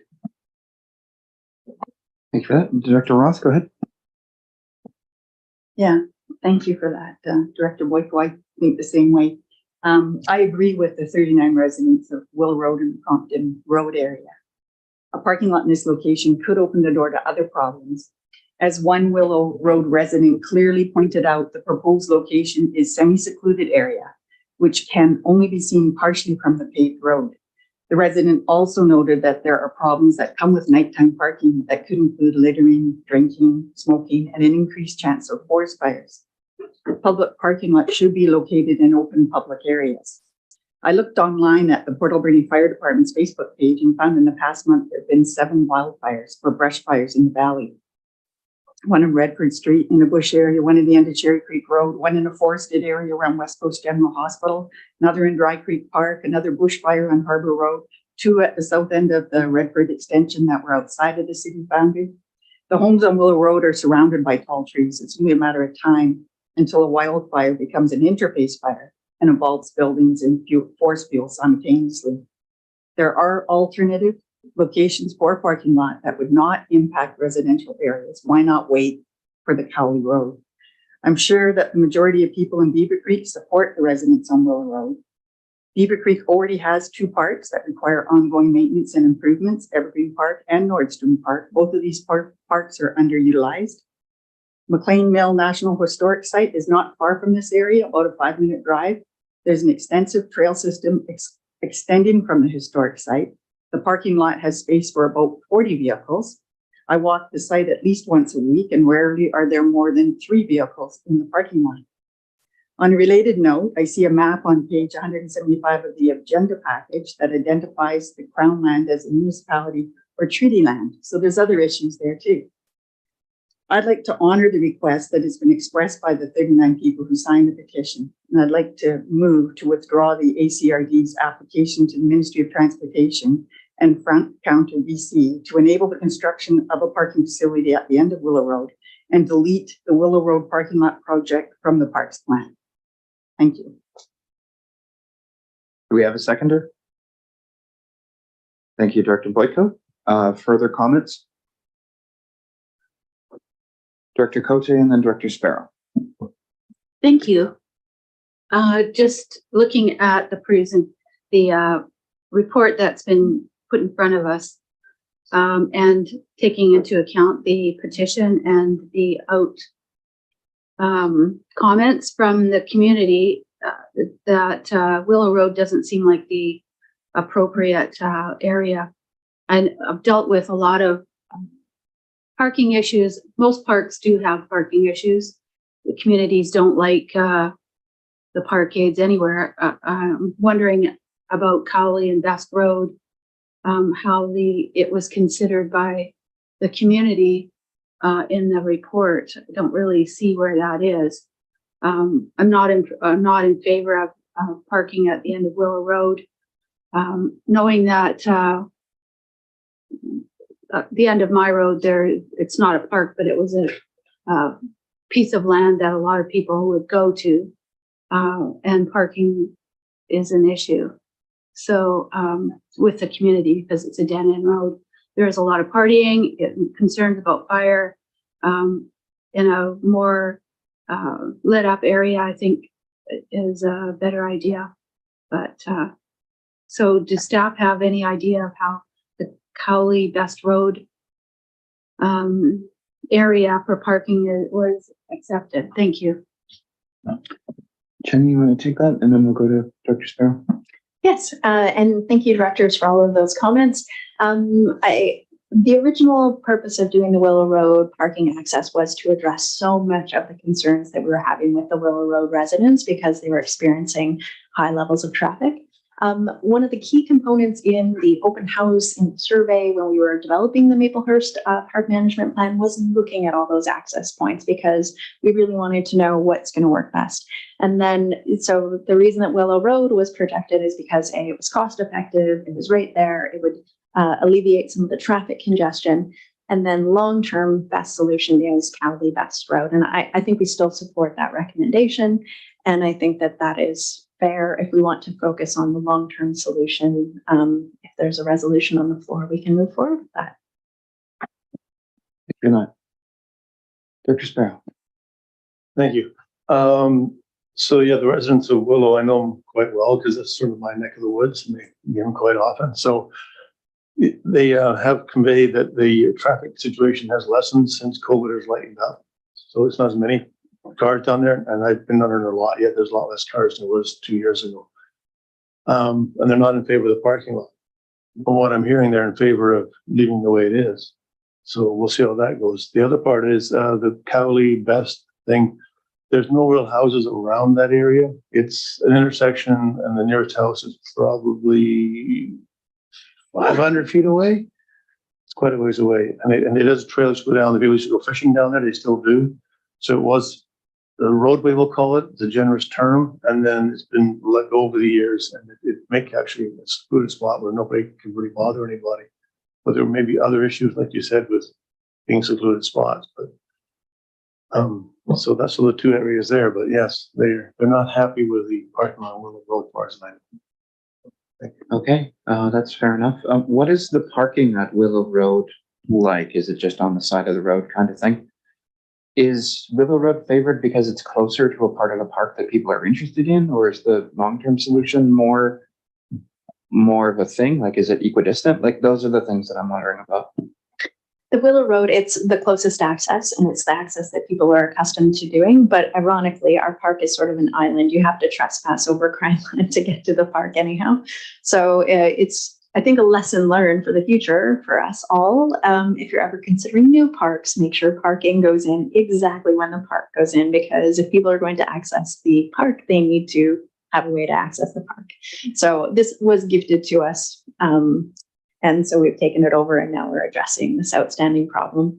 With Cowley Road, it will take longer because, again, we still have to, it is not right within our property ownership either. So we will have to get a license in order to cross over the Crown land and then develop the access point to that. But I think it is a really good solution. Okay, thank you. I guess the only other question I have, and then we'll get to Director Sparrow, is in regards to temporary parking solutions. I think if that's the case, then if people are used to Willow, is there utility in communicating to people that, you know, that's not going to be the solution, it'll be in another place in a while? Are there concerns with people like being parked in front of their house? Is that the difficulty? Like, I know that in other areas, people get angry and start putting big rocks in their boulevard. And like, that just makes me want to pick up 3 rocks at that point, because I hate it when people do that. But like, are those concerns as well? Because I don't know that just leaving Willow without communication, especially if we want people to go some other route, might be a thing. So I don't know that we still do communication about this, but maybe we still do communication about rerouting. But Mike, Dr. Sparrow, what do you think? Thank you. From what the feedback I'm getting is the fact that it's just calmed down. They're okay. They'll feel better about not doing anything than putting a parking lot in. You know what I'm saying? It's not ideal, but it's better than the alternative, which is the parking lot. That's what they're saying. And the second thing about it is it is the closest off-leash park close to the city, right? So that's one of the reasons they go there. Yeah, that's what I had heard. So that's okay. All right. I guess to be continued. Are there any further comments? Dr. Haggard, please go ahead. Thank you, Chair Jack. I guess I'm a little bit confused about how this conversation is going, because the recommended motion is not to build the parking lot, it's to develop a communications plan for the residents. So, and that's what Director Bolger and Director Roth are always trying to do, is have more communications with the public. So I actually do agree with the motion that's on that staff has recommended, to develop better communications with the residents. I think part of the reason for the motion is just to demonstrate responsiveness. It seems to be the theme of the comments. Director Boyko, go ahead. Thank you, Chair. I think the communication strategy that's in this right now is to still proceed with the parking lot and tell people it's going to happen and send out flyers and talk to people, that kind of thing. That's what this motion is. The motion on the table is to abandon the parking at the end. But if we just read this as is right now, the parking lot will still happen. Is that correct, Jenny? Yes, we would need a motion from the board because we've already had a previous motion to proceed with the Willow Road parking area. So if we don't want to proceed with that, we would request that you pass a motion to not proceed with the Willow Road parking area. We can do communication, absolutely, because I think that's good so that we're providing clarity on the change in direction anyhow. And then, yeah, that's all that's required. Okay, Director Boyko. Yeah, thank you very much. Thanks for the clarification, Director Hager. But I think always moving forward, increasing our community engagement, whatever you want to call that, through communication, town halls, et cetera, is always going to be a good idea moving forward. Thank you. All right, thank you. Are there any further comments? Seeing none. All those in favor? All opposed? Okay, motion carried. Not that one. Director Cote, go ahead. Thank you. Do we need to make the other motion at this time then regarding that the Alberni Clayoquot Regional District Board of Directors direct staff to present an alternate plan for addressing neighborhood access concerns? That may be necessary. Maybe add in the communication of the decision as well. And community, okay. Yeah. Including addressing communications? It just like, because this is kind of shifting gears or shifting directions to the long-term solution. Mm-hmm. So I think that would just be a part of the communication. It might just be assumed. Jenny, is that the case? You can pass a resolution to it, but I think staff are very clear on direction. We're going to move forward, continue to move forward on Cowley Best. That was already passed in the last one. We're not going to do Willow Road, and we'll communicate with the public on those things. Yeah, okay, thank you. I think that covers it. All right, how are we doing for washroom? Should we have a 5-minute break? So I just noted 3 o'clock. We're just about to hit planning matters. So we'll call a 5-minute break and we'll come back at 7 after 3:07. Thank you.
All right, thank you everyone for the break. That brings us into planning matters. Item 9.1. 9.1A is a Beaver Creek Water System Development Cost Charge Amendment Bylaw F1133-1. So, oh, Jenny, thank you. Please go ahead. Thank you. Yeah, so this is the adoption, and we've done the 3 readings for this minor amendment for the DCC updates. We took this to the board for the 3 readings, and we also did an update with the Beaver Creek Water Advisory Group at the last meeting. So we're just doing a minor update to make sure that the rates are updated to accurately reflect costs. Great, thank you. Director Roth, did you want to take this? I move that the Alberni Clayoquot Regional District Board of Directors adopt bylaw F1133-1, Beaver Creek Water System Development Cost Charge Amendment Bylaw 2023. Thank you. Do we have a seconder? Thank you, Director Sparrow. Any further comments? Seeing none, all those in favor? Motion carried. Okay, that brings us to item B. This is an item for Long Beach. Alex, please go ahead. Thank you, Mr. Chair. This is a rezoning application for a property at 2401 Grant Avenue in Millstream area of Long Beach. The property owners have applied to rezone the property to cottage residential RC2 district to allow for the construction of a house and up to 4 cottages on the 2.7 acre lot. At the June 28th meeting, the board resolved to proceed with considering first reading of this application following public notice given in accordance with the Local Government Act. A notice was mailed to all neighboring property owners and hand delivered to all residents within 100 meters. And 2 notices were advertised in the Westerly News and a sign was placed on the property. No correspondence was received from the public, and as this rezoning is consistent with the South Long Beach OCP, the board has opted to proceed without a public hearing. With no public input received at this time, staff recommend that the board give 3 readings to bylaws P1477 and P1478, and happy to answer questions. Great. Any questions? If not, Director Siga, did you want to take this? Please go ahead. Thank you. Yes, I move that bylaw P1477, Regional District of Alberni Clayoquot Zoning Text Amendment Bylaw be read a first time. Thank you. Do we have a seconder? Thank you, Director Boyko. Any further comments? Seeing none, all those in favor? All opposed? Motion carried. Thank you. You can just say second reading now. I move the second reading of bylaw P1477. Thank you. Do I have a seconder? Thank you, Director Sparrow. Further comments? Seeing none, all those in favor?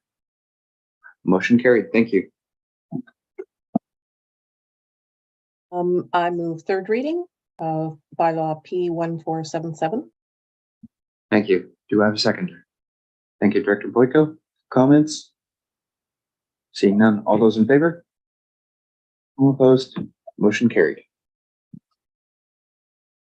And I think there's 3 more after this zoning atlas motions.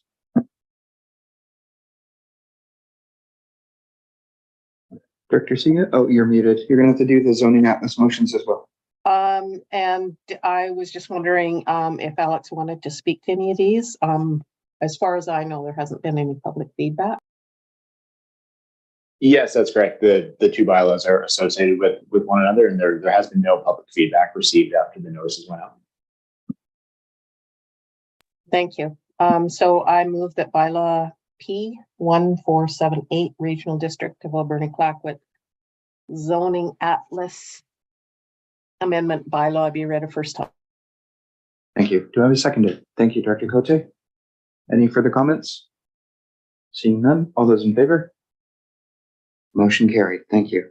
And you can just say second readings, third reading. I move that the second reading of bylaw P1478. Thank you. Seconded by Director Sparrow. Comments? All those in favor? Motion carried. I'd like to move the third reading of bylaw P1478. You read a third time. Do I have a seconder? Thank you, Dr. Cote. All those in favor? All opposed? Motion carried. Thank you. All right, that brings us to another item for Long Beach, a temporary use permit. Alex, go ahead. Thank you. This is the first of 3 temporary use permit renewal applications in the Long Beach area that the board first considered on June 28th. This property is located at 1430 Port Albion Road in the Port Albion area, and the TUP is for the rental of a 1-bedroom cabin on the 2-acre property on which the owners reside. Upon direction from the board, staff advanced a neighbor notification process to gather public input on the 3 temporary use permit renewal applications. This involved notices mailed and hand delivered to neighboring residents and property owners within 100 meters of each of those properties, and a notice advertised in the July 19th edition of the Western Bay News. Neighbor notifications are hand delivered in the Long Beach area to account for any residents without a PO box. So that's the reason for the hand delivery. And with this application, no correspondence was received, and staff recommend that at this point the board issue TUP 18012R. Thank you. Thank you for that. Director Siga? I'd like to move that the Board of Directors issue a temporary use permit, 18012R. Thank you. Do we have a seconder? Thank you, Director Boyko. Any further comment? Director Boyko? Yeah, thank you. I just have a general question about these temporary use permit renewals. In the previous, we've talked about what's going to happen 3 years from now. Has there been any movement on that? So there can be any long-term plans by the homeowners? Because we're going to keep getting these over and over again. But in 3 years, it's all going to stop. Like, yeah, I appreciate that, and we have had that conversation ongoing. So right now, the ACRD does not currently have a mechanism to continue with these temporary use permits once the expiry of these renewals, short of introducing zoning that would allow for short-term rentals.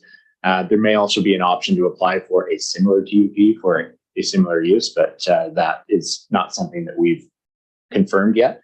So as discussed at the last board meeting and at previous meetings, we want to bring this back to each community to have more discussion about how to manage short-term rentals in the region before we consider STR zoning.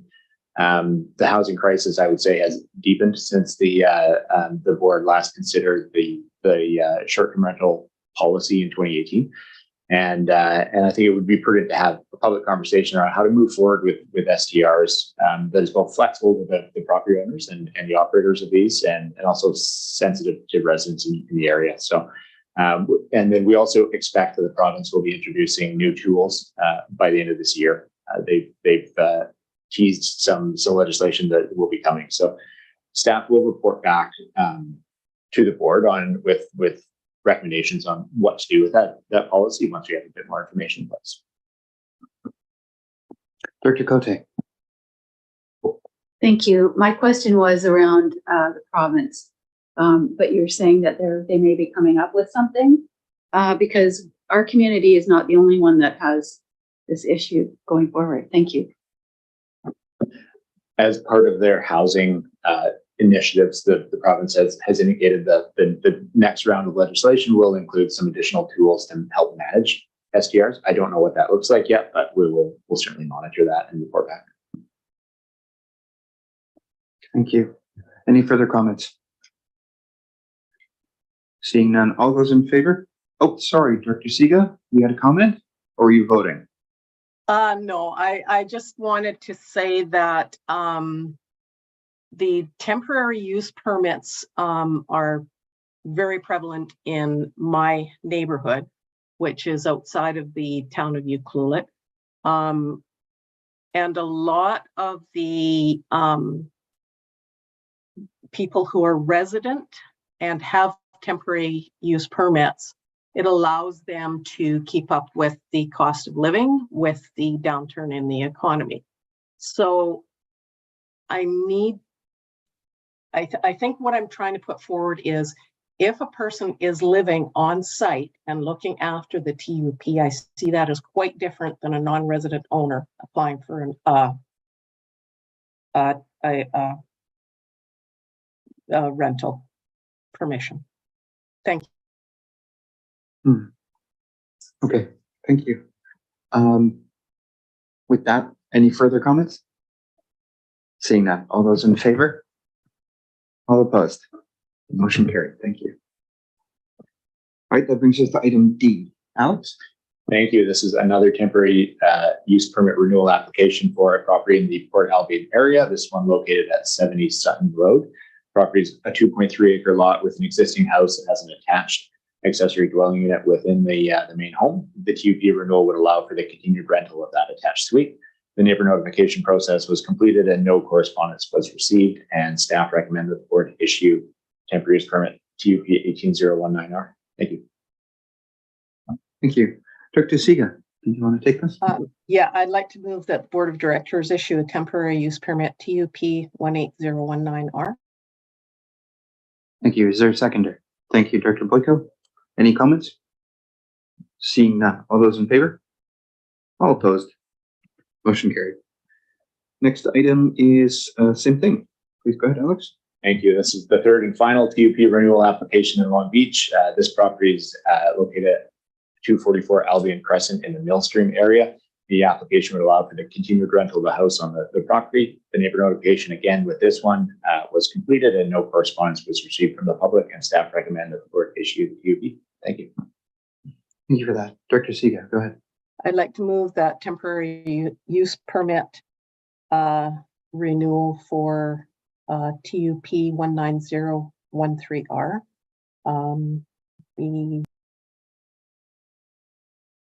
Thank you. Do we have a seconder? Thank you, Director Cote. And then you have a comment?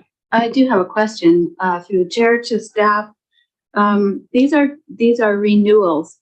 So I'm just wondering about the date. Is it from continuation from the date of the last day of, because I don't remember having 3 temporary use permits come forward on this at the same meeting. So would they be a continuation from the last date or from today's date? Thank you. Fair comments from the date of issuance. So it'd be today's date would be the start. Sorry. So would some have lapsed, or is there an overlap? Thank you.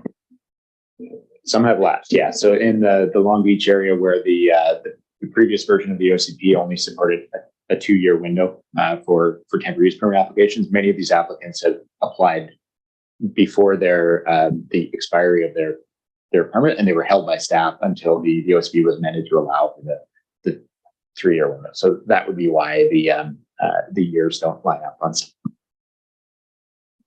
Thank you. Any further comments?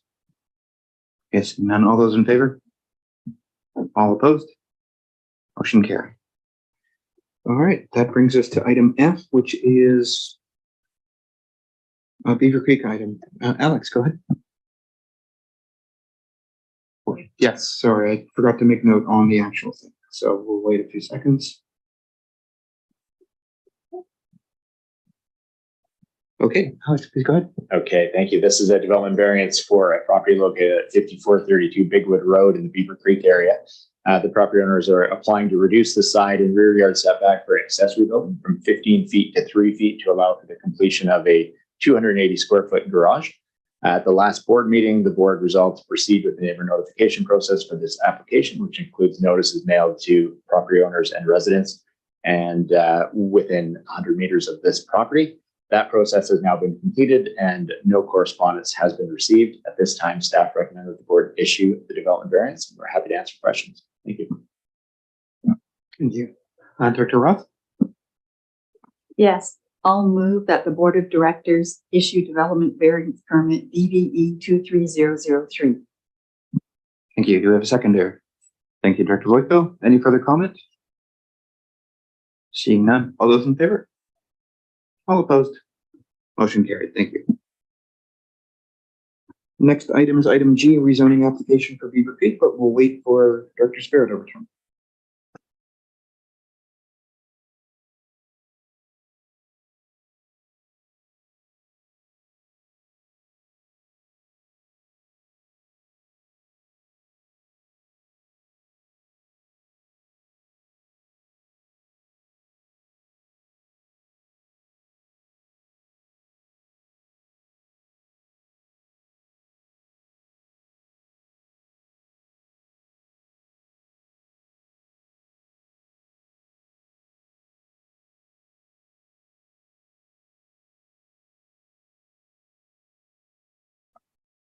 All right, Alex, if you wanted to take it on item G.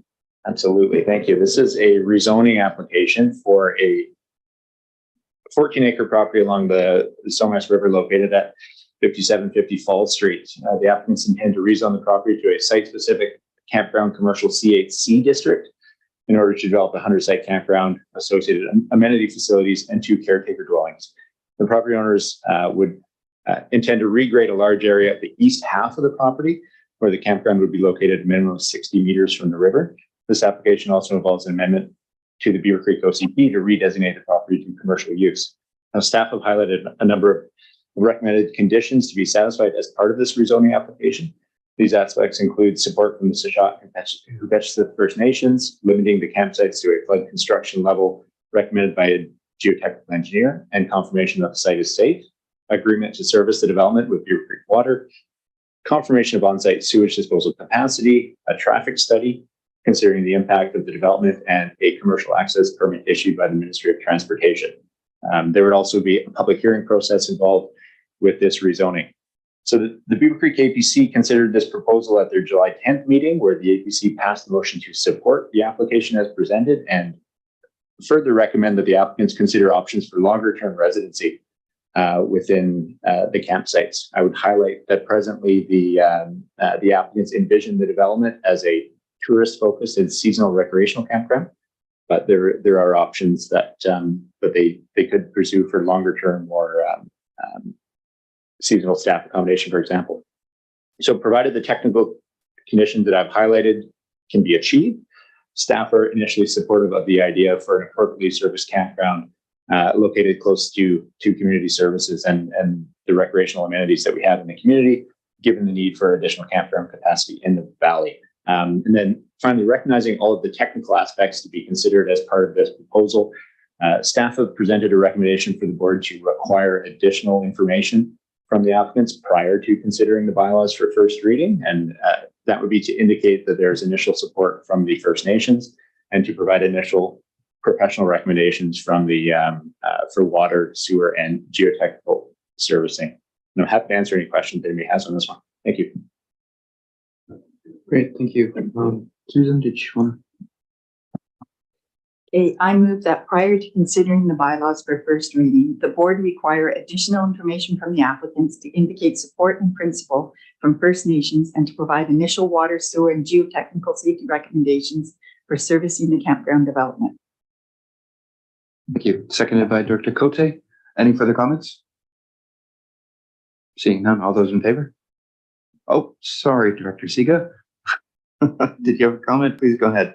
Yeah, thank you so much. I did notice that the actual sewer site is right next to the river that's going by there.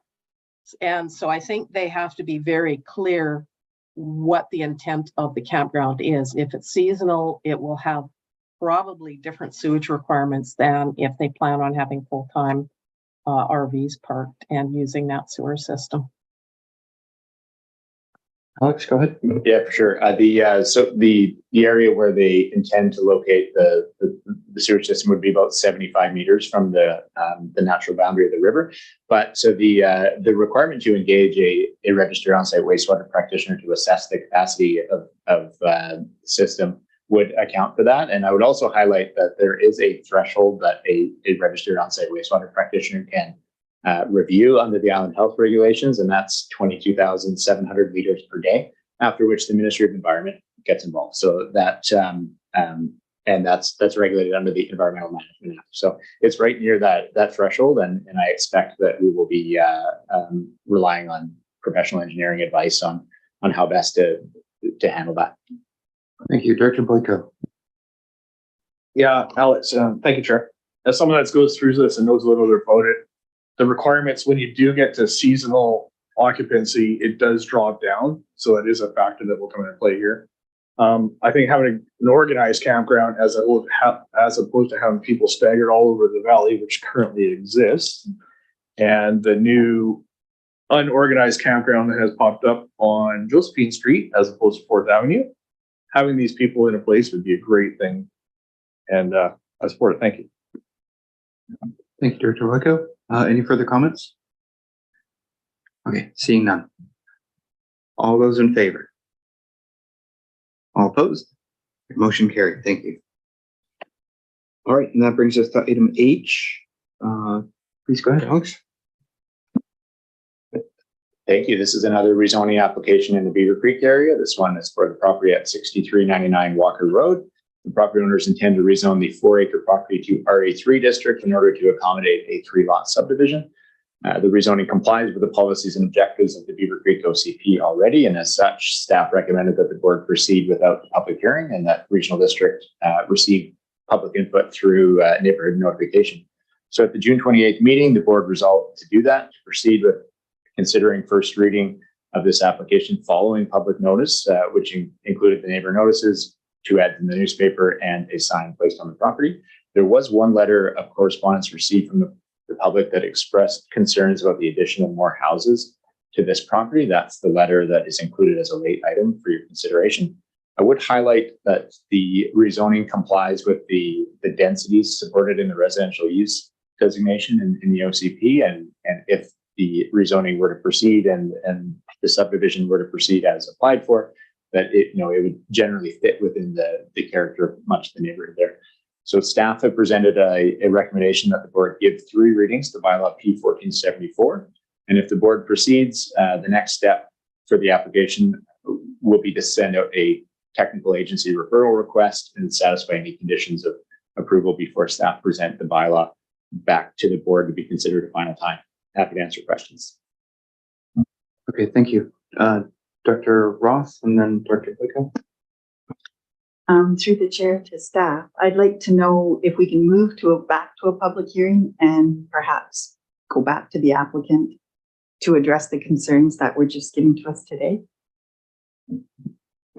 The board has the option to delegate a public hearing. Absolutely. That's actually one of the options considered in the report. I would highlight that if the board does so, that will slow down the review of the application. So as long as you're aware of that the public hearing is delegated, it's likely to be held in September or so. And there is a kind of a 3.5 week notice window that we have to give for that. So certainly within the board's right to hold public hearing, and that would be delegated to the area director and so on. But just want to make you aware of the impact of that. Thank you, Director Boyko. Thank you, Chair. I had a similar question. So that if we have public opposition start to pop up based on the notification procedure that's in place, should we start to bring public hearings back in for things like this? This is basically a general conversation that's going to happen in other places as well.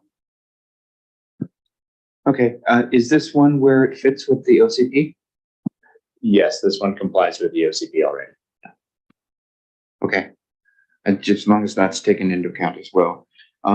Okay, so what's the flavor here? Director Roth? I believe that the person that wrote in lives right next door. Is that correct? I can have a look at the map and I think so. Okay. Yeah, so I really would like to go to a public hearing and allow a more thorough process. Go ahead, Alex. If I may just, if the board is disposed to consider public hearing, the appropriate motions on page 203 in the agenda, where the public hearing for bylaw P1474 be delegated to the director for electoral area E, the alternate director, or the chairperson of the regional district.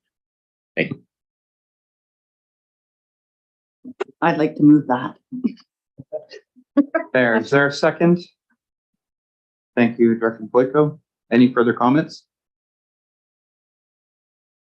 Nope, no further comments. Okay. All those in favor? All opposed? Your motion carried. Are there any follow-up motions that are required as a result of that? Well, the other options on page 203 are to give the bylaw first reading. So the public hearing has to be held between first reading and third reading of bylaws. So really all of those motions, the board has confirmed that adoption is subject to meeting technical referral agencies already, but bylaw P1474 would need to be read first time before the public hearing could be held. That's correct. Okay. So there would also be the first reading and then a reference to G technical. That seems to be what I remember. Yes, absolutely. Okay. That would be the alternate. Okay. So those are, generally speaking, You can combine those. So would you like to remove those as well? Because they just kind of go with it. Yeah. Yeah, okay. Is there a seconder? Thank you, Director Sparrow. Any further comments? Seeing none, all those in favor? Okay, motion carried. Yeah, we'll just need to make sure that that's reflected in the minutes as well, the appropriate references to the. Yeah, okay. Okay, I don't think there are any further motions necessary though, after we hit those 3 points. So I think we're good. Okay, with that then, that brings us to the next item I, which is one that has two options. So Alex, please go ahead. Yes, thank you. This is a rezoning application for 6505 Fayette Road in Beaver Creek. The applicants intend to rezone the 5+ acre property to acreage residential RA2 district in order to subdivide the lot into subdivide the property into 4 lots. There's an existing house on the property which would be incorporated into one of those lots. Staff have highlighted that confirmation of sewage disposal to the desired 1 acre density would be recommended as a condition of rezoning approval, and some additional aspects of the subdivision that would be required if the rezoning proceeds. The rezoning complies with the residential use policies in the Beaver Creek OCP. That's why there are 2 options presented for the board to consider. The staff recommendation is that the board proceed without a public hearing and provide public notice in accordance with Section 467 of the Local Government Act. I will highlight that the Beaver Creek APC considered this application at their last meeting on July 10th, where they supported the rezoning proposal as presented. And again, the staff recommendations are presented in the report to proceed without the public hearing. I'm happy to answer any questions on that. Thank you. Okay, thank you. Director Ross? Yeah, I'd like to go with option 1 and move that the Board of Directors consider first reading of bylaw P1479, Regional District of Alberni Clayoquot Zoning Atlas Amendment bylaw at a future date, and that notice be given in accordance with Section 467 of the Local Government Act. That the Board of Directors confirm that adoption of bylaw P1479 is subject to A, confirmation from a registered on-site wastewater practitioner that the property is capable of supporting on-site sewage disposal to a minimum of 1 acre density, and B, meeting technical referral agency requirements. Thank you for that. Seconded by Director Cote. Any further comments? Seeing none, all those in favor? All opposed? Motion carried. So I have a question about the nature of this decision and the one previous.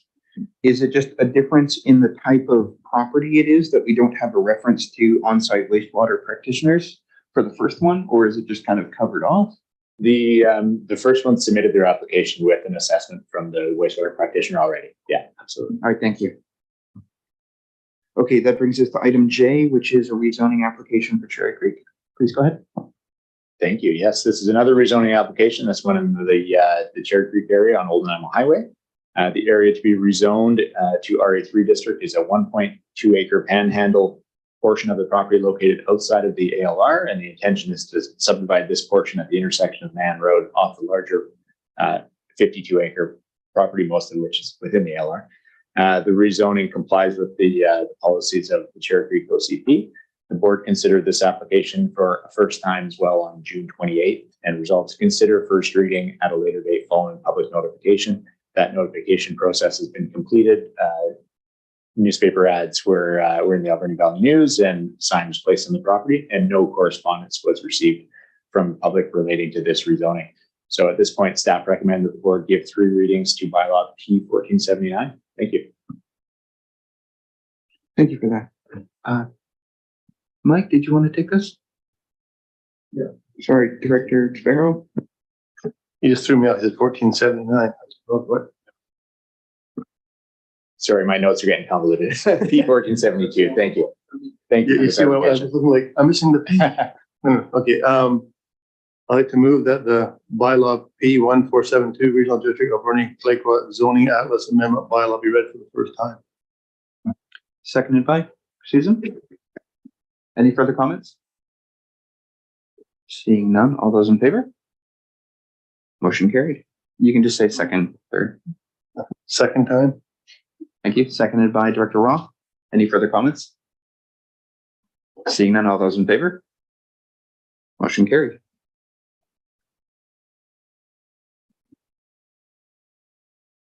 On to the third time. Thank you. Do we have a seconder? Thank you, Director Roth. Any further comments? Seeing none, all those in favor? Motion carried. Okay. That was pretty easy. When I lived in Cherry Creek, I think I walked by this property. Okay, item K, zoning bylaw text amendments. Please go ahead, and this is for everyone. Thank you. This is EA Directors plus Tofino. This is the ADU amendment. So the zoning text amendment to the accessory dwelling units. This is just electoral area director, sorry for the clarification there. The accessory dwelling unit regulations in the current zoning bylaw with the are proposed to be modified with the intention to be more permissive on ADUs in the region. Bylaw P1473 would increase the maximum permitted floor area for an ADU from 80 square meters to 90 square meters. And it would decrease the minimum lot size required in the South Long Beach OCP area from 1 hectare to 0.4 hectare. 3 readings were given to bylaw P1473 on June 28th. No public input was received with regard to this amendment after an extended outreach that included a mail out throughout the rural areas in the region, newspaper ads, website, and social media engagement. Permitted larger ADUs and allowing them on the 1 acre lots in the Long Beach area was discussed extensively with the public at the zoning bylaw review project engagement as well. So at this time, staff recommend that the board adopt bylaw P1473, and I'm happy to answer questions. Thank you, Director Cote, and then Director Steer. Thank you. I keep bringing this up, and I see that there's a decreased lot size for South Long Beach to 1 acre, and there has been incidents in requests in Sprout Lake where the lot size is slightly less than 1 acre and they can't do an accessory building. So I'm wondering why we're not considering that again at this time. Thanks. So just for clarification, consider it for everyone or just something special like for Sprout Lake? For everyone. Okay, Alex, go ahead. It's absolutely something we have a lot of conversations with as well with area residents. What we had done specifically with this amendment was this was the wording that was proposed in the draft updated zoning bylaw, and we removed that to help speed up the process for people waiting to build their larger ADUs. I think having a neighborhood conversation about allowing them on smaller lots is appropriate, and we need to do that as part of a separate process, and that will involve the main limiting factor would be on-site sewage disposal and water, right? So I think a feasibility assessment of what that minimum lot size could look like and what would be amenable to each of the areas is a conversation that we need to have either as part of the OCP updates that are upcoming or as part of the zoning bylaw review project, or even as a separate project if that's what the board wishes to do. Could this be referred, so after we do this and then we try to do more or do better, could that just be in a motion to refer to maybe the area directors committee? Yeah. Okay. Because it's just we're in the adoption phase for this one, but let's just communicate that we're not done. Maybe that's the best route. Okay. Director Beckett, go ahead. Thank you, Chair Jack. I think that Director Cote's comments are extremely important given the challenges that we have in housing throughout the region. And I would like to see some concrete direction. I'm not sure exactly what Alex refers to when he talks about a specific project, but I think that speaks to my concerns and wanting to move that forward. So thank you, Director Cote and Alex, for your comments regarding a special project. I think that's I think Alex is hearing Terry talking about budgeting there. So I think that's part of it. Director Roth, go ahead. I'm curious to know if it's the outside floor area or inside, because I've heard there's a problem with that. Yeah, thank you. They're measured from the interior finished surfaces of the wall, so it is interior dimensions. Okay, any further comments? Okay, could we have a motion for this one, and then we'll do one right after. Director Cote? I would move that bylaw P1473, Regional District of Alberni Quayquac zoning text amendment bylaw be adopted. Thank you. Seconded by Director Roth. Further comment? Seeing none, all those in favor for EA directors? Motion carried. Thank you. Director Cote, did you just want to do the motion for referral of further, I don't know what to call it, further work on the issue of ADUs? Yeah, I think feasibility of allowing ADUs on smaller parcels. I think is the intent. I gotta stop making motions. Well, that's Wendy's problem. Okay, would anyone like to second that vague motion? Thank you, Director Ross. Vague motion. Yeah. Yeah, I think EA is probably the best route. Okay, thank you. It's sufficiently detailed? Yeah, okay. All right, all in favor? All opposed? Motion carried, thank you. Okay, that brings us now to the one where EA and FINO can vote. So thank you for sticking around, Tom. Please go ahead, Alex. Thank you. This is a report presented on the feasibility of implementing individual zoning bylaws in each electoral area, which follows direction from the board in May. The report includes some history on the ACRD bylaw, outlines the process and resources required to develop and manage 6 individual zoning bylaws versus 1 region-wide zoning bylaw, discusses the relationship between zoning and the official community plans, provides an overview of how other similar regional districts manage their zoning bylaws, and it introduces an initial estimate of what the costs would look like with developing and maintaining individual bylaws. I just want to be clear that the staff recommendation at the beginning, because I've got some additional comments, but the staff recommendation at this point is that the regional district maintain 1 zoning bylaw, and for the 6 electoral areas. And I'm just going to briefly touch on the other aspects of the report. So the ACRD zoning bylaw was adopted in 1973, which applies to all 6 electoral areas. Over the past 50 years, as you'll see in the report, the board has considered approximately 900 amendments to this bylaw.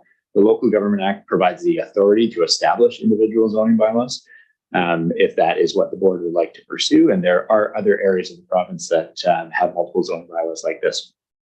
The report provides, as I mentioned, an analysis of zoning bylaws in 21 other regional districts across the province with a similar makeup to the ACRD. This information is detailed in the table on page 232 of your agenda package. Through research and conversations with other regional district staff, we found that the majority have 1 zoning bylaw that either covers their entire regions or multiple electoral areas. Some have also either recently completed or are actively working on projects to amalgamate individual zoning bylaws into 1, with the closest example being in the Cowichan Valley Regional District, and they're working on a project right now. The second table on this page in your agenda package compares the process and resources involved with developing and maintaining 6 individual zoning bylaws in comparison with continuing with 1 bylaw, and some of the benefits of that the staff feel of having 1 regional zoning bylaw are also outlined in this section of the report. Now, retaining and I would say nurturing the uniqueness of each of the electoral areas in the ACRD is important, and staff do recognize that. This is something that, again, that we continue to hear from people in our conversations with area residents. The most effective tool to support unique community visions and policies and goals and action items is through the updated official community plans, in my opinion. Comprehensive rewrites of the 6 OCPs are anticipated to begin later this year as part of the upcoming zoning bylaw review engagement that has been directed by the board. So in addition to those community visions, there are elements of the current zoning bylaw 15 and the proposed updated zoning bylaw that can accommodate individual area characteristics and respond to area specific needs while still maintaining that 1 regional zoning bylaw. A few examples to give within the proposed updates of the zoning bylaw are the separate Banfield commercial zone that's proposed, and the home-based business and keeping of animals regulations that are proposed in the Beaver Creek and Beaufort OCP areas. The zoning bylaw is flexible enough to allow the regional district to implement area-specific zoning to respond to those needs of the individual communities. And then finally, I just want to touch on the financial assessment. So an initial financial assessment is provided for the board's consideration in the report on page 236, which breaks down the tax apportionment between the 6 areas of the total requisition amount for the service. An estimate is provided of up to $150,000 in additional costs per year to develop and administer the individual zoning bylaws. This is reflective of the incremental costs associated with additional staff time from planning, bylaw, building inspection, administration, really anybody who touches the zoning bylaw to assist with the creation of the bylaws, administer them throughout the region, and then update the bylaws from time to time. So again, this is only an initial estimate, and a detailed cost analysis would be required, and staff can prepare that for the board if the board wishes. I think I'll leave it there. I'm happy to answer any questions that anybody has. Thank you. Thank you. First up, I have Director Cote, and then Director Ross, and Director Boyko. Thank you. A couple of questions through the chair to staff. I'd just like to start off with saying that I think that we're a lot stronger together. It's worked for us. I see, I've heard from other directors that were interested in seeing what it would look like if we had individual management, and I'd like to see us stay together, but I'm wondering if, obviously I'm sounding like I'd like to stay as one zoning bylaw. So just recognizing that Sprout Lake pays almost 43% of the cost here, and don't really want my cost to go up any higher. I'd like to know what would happen if one or two of the electoral area directors did not want to move forward, and what would the cost be? Would we, because we pay for this together, and I pay collectively the 43%, I would not want to be paying any more for one individual or two individual or three electoral area director areas to be separate. So is there any breakdown on that? Thank you. I don't have a specific breakdown, but if you know, a handful of the areas wanted to develop their own zoning bylaw, it would still be paid for by the same service. So there's one service area for the management of development in rural areas, and that would be that would remain the same. So whether that's 6 zoning bylaws or 2 or 1, then that's how the service works. Okay, thank you. I have Director Ross, and then Boyko. Okay, I think Beaver Creek and the other 5 electoral areas are obviously different from each other. Not only is the land are different, so the way we utilize the land. Beaver Creek is a rural residential area with a large portion of agricultural land. We all have a good relationship with our neighbors. For the most part, we live in harmony with businesses in our areas because they rarely impact us in unfavorable ways. We'd rather mediate and work with each other to resolve issues than send in the forces. We want to keep our rural way of life and feel it being pulled away from us through decisions that may be very favorable for other areas, but not ours. According to information in our agenda package, the additional cost to create a separate zoning bylaw for Beaver Creek would be $27,290, or about $25 per taxpaying household. Although the method of taxation would be based on land and improvements, it gives you an idea that the cost of making the change would be low. I think it would be money well spent. It also makes sense that we have a separate zoning bylaw to specifically complement our official community plan. The request for decision from the ACRD staff includes a table of other regional district zoning bylaws, and it shows that Caribou, Columbia, Shuswap, Fraser, Fort George, Kootenai Boundary, Nanaimo, North Coast, North Okanagan, Peace River, and more regional districts all have more than one zoning bylaw. So separate zoning bylaws appear to be working in other areas in the province. So I'm just speaking for Beaver Creek, but I'd like to move forward or to proceed with an individual zoning bylaw for the Beaver Creek electoral area. Thank you. Thank you. Dr. Boyko? Comments, please. Thank you, Chair. There's a lot of public opposition to everybody being under one umbrella, and the feeling over the last couple of years, especially in the last year itself, is we're having city rules come out to the actual rural areas. Some things have changed in the zoning bylaw project in the past 3 amendments, or we're waiting for the current one. I don't think that's come out yet, but we should get one shortly. Things like how many trailers you can have on your property, how many shipping containers, are you allowed these kind of things, and other things that have disappeared over time.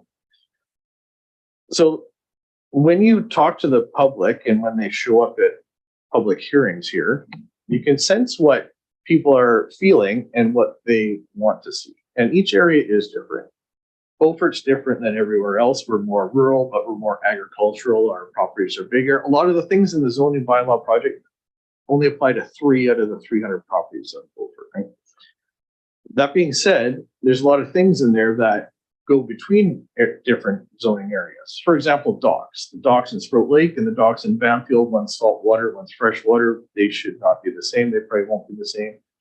Is that recognized in there? Because I watch every public hearing and every public meeting, and I watch all the ones in all the different areas, and I see all the comments that are happening there.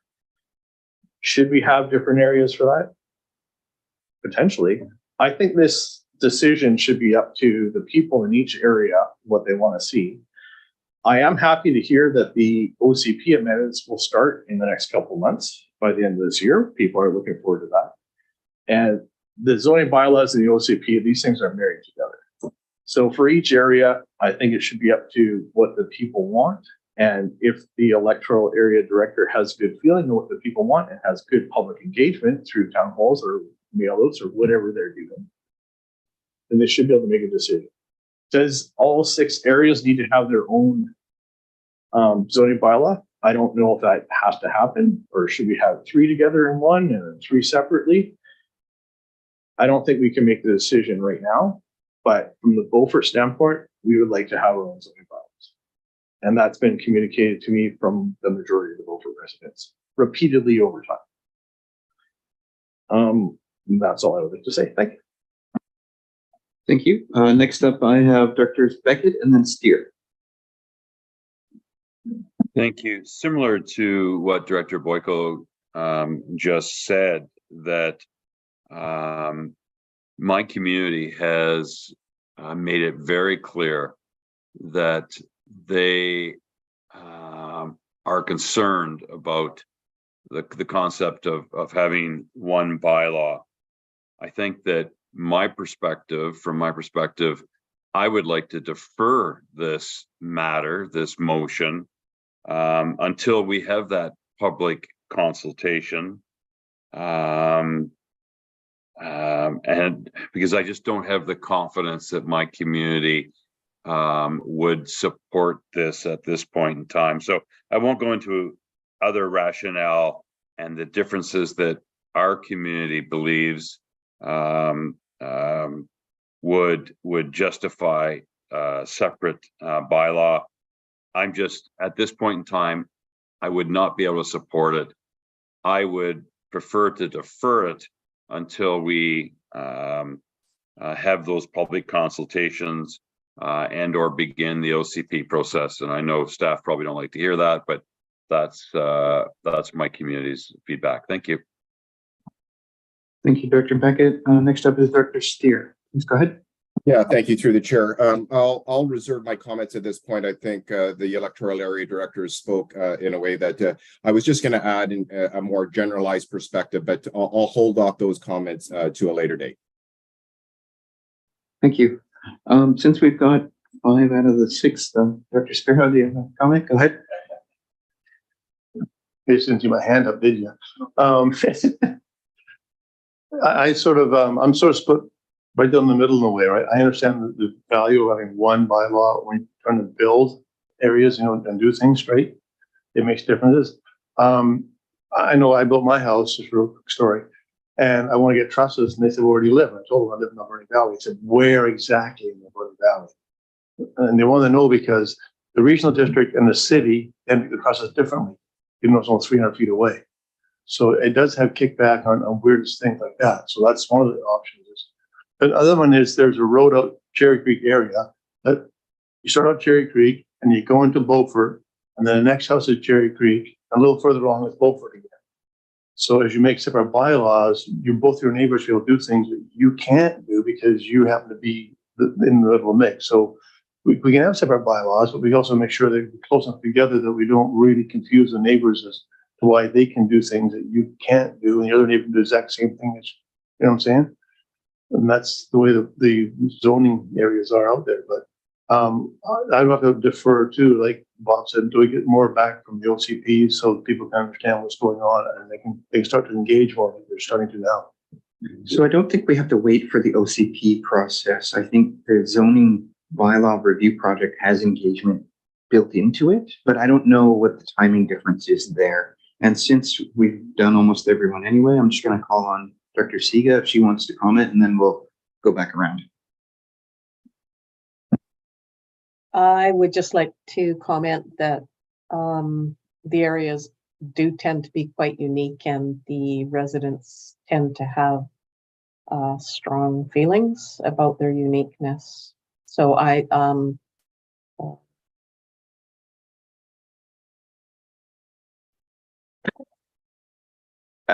feel that, Dr. Siga. Okay, so I have Daniel, and then I think I saw Dr. Boyko's hand go up, and then, okay. So Daniel first, and then Boyko, and then Ross. Thank you. I think from what I'm hearing, I think there may be confusion around our ability to meet the uniqueness of various areas by still having a unified zoning bylaw. And I don't want to miss that message, because I think it's accurate to say that from a staff perspective, we are able to tailor to the unique needs of each area while still maintaining a unified zoning bylaw. And in doing so, we're also saving over time significant dollars by making that effort. I certainly will echo that we have also, as staff, heard a number of different emotional perspectives about unique areas' identity. But and I don't mean to be insulting in any way, but I'm not convinced that those views are fully informed with the facts. I think a lot of them are emotionally motivated by things that are either within our jurisdiction as the ACRD or not. There's a number of individuals that are quite upset about provincial regulations that are not within our control, that apply to various areas and that come in as standards. So, I would just echo that staff do recommend that we keep a unified zoning bylaw. And as we do the outreach, I think it would be important to make note that if there are things that cannot be mitigated in a unified way, where we cannot meet the uniqueness of an area, that perhaps at that time we flag the alternative. But I would prefer to start with a base assumption that we aim to keep it as a unified zoning bylaw, meeting the unique traits of various areas, and that we come back to the board only if that cannot be achieved. Whereas we don't meet that uniqueness or we need an alternative, then we bring that alternative back. Thank you. All right, thank you for that. I have Dr. Boyko and then Director Roth. Thank you, Chair. And thank you, CAO, for your great comments. With regard to getting good public engagement in the future and coming back, we need to set some kind of timeline for this to take place. We're in the middle of summer, everyone's on vacation. It's not going to happen in the next 2 months. That being said, we should be able to get some kind of timeline within 3-4 months, have whatever kind of good public engagement we will have. We've already scheduled the next town hall, and I'll talk about that for our area. Perhaps we can do it then, maybe have staff present, blah, blah, go through a few things. But we need to set some kind of timeline to go forward and carry on. Thank you. Okay, thank you. Director Roth, go ahead. I agree that we definitely need a timeline, sooner the better. Also, to date, the current zoning bylaw as it is has not worked well for Beaver Creek. So just, going from my own personal experience, I think we need to make some changes. So I'm good with, a timeline to be able to make a decision somewhat soon. Okay. Are there specific examples about how, because for me, this, and I don't know enough about how these all can interact. The way that I've viewed separate zoning bylaws is because it seems like, generally speaking, when you have separate zoning bylaws, that means they're on their way to incorporation, but that's not necessarily the case here. Like the best comparison I can make is, are you going to use 6 separate bank accounts to pay for things, or just one and do regular accounting? Like, I don't get the utility beyond the symbolism there. And I guess I just need a bit of a explanation there. Like, what is the actual utility beyond making people go, okay? I can talk about this. Yeah. So I've been reading the zoning bylaws for many years, and I've been obviously talking with planning staff for a variety of projects for lots of times. There's some symbolism to it for sure, but when you go through the proposed zoning bylaws, there's lots of great changes that are there compared to what currently exists. I would say a solid 85–90% of it would be the same for each electoral area. The names of the zones, where they will be, what you're allowed to do, consolidation. A lot of that will be exactly the same. Cut and paste is not going to cost a lot of money to do that. It's the 25 pages, I think it's pages 39 or 59 to 69, somewhere right in there in the general notes at the start. That's the keys that are different in each area. That's where it talks about the number of trailers, the poultry, all the little things, accessory buildings, greenhouses, all little things that are different in each area. Do you need a building permit for your greenhouse if it's over 100 square feet, but less than 200 square feet? These kind of things. That's where the nuts and bolts of it actually matters to the people in each area. It's that general 20 pages that will be different that people will be driving for. That's where you talk about the size of your docks, the lengths of it, the widths of it, all those little kind of things. And then it goes into what you can do for home industry and home occupation and lays everything out dramatically right there. So that's where things will actually be different for each area. Okay, so do you save time in doing that then? Because we'd still have the same staff, or would there be separate staff for each of them? Like, the way it works in other regional districts, and I've talked to the other directors in other places, everything's exactly the same, but when you call planning staff or you call zoning bylaw or whatever you do, say, hey, I'm from Beaufort. It's the same thing as when you go to the Sort and Go Center right now and you drop off your garbage, you tell them I'm from Beaufort, I got 4 bags of garbage, it's going to be $16 or $12, whatever it is, and you move on.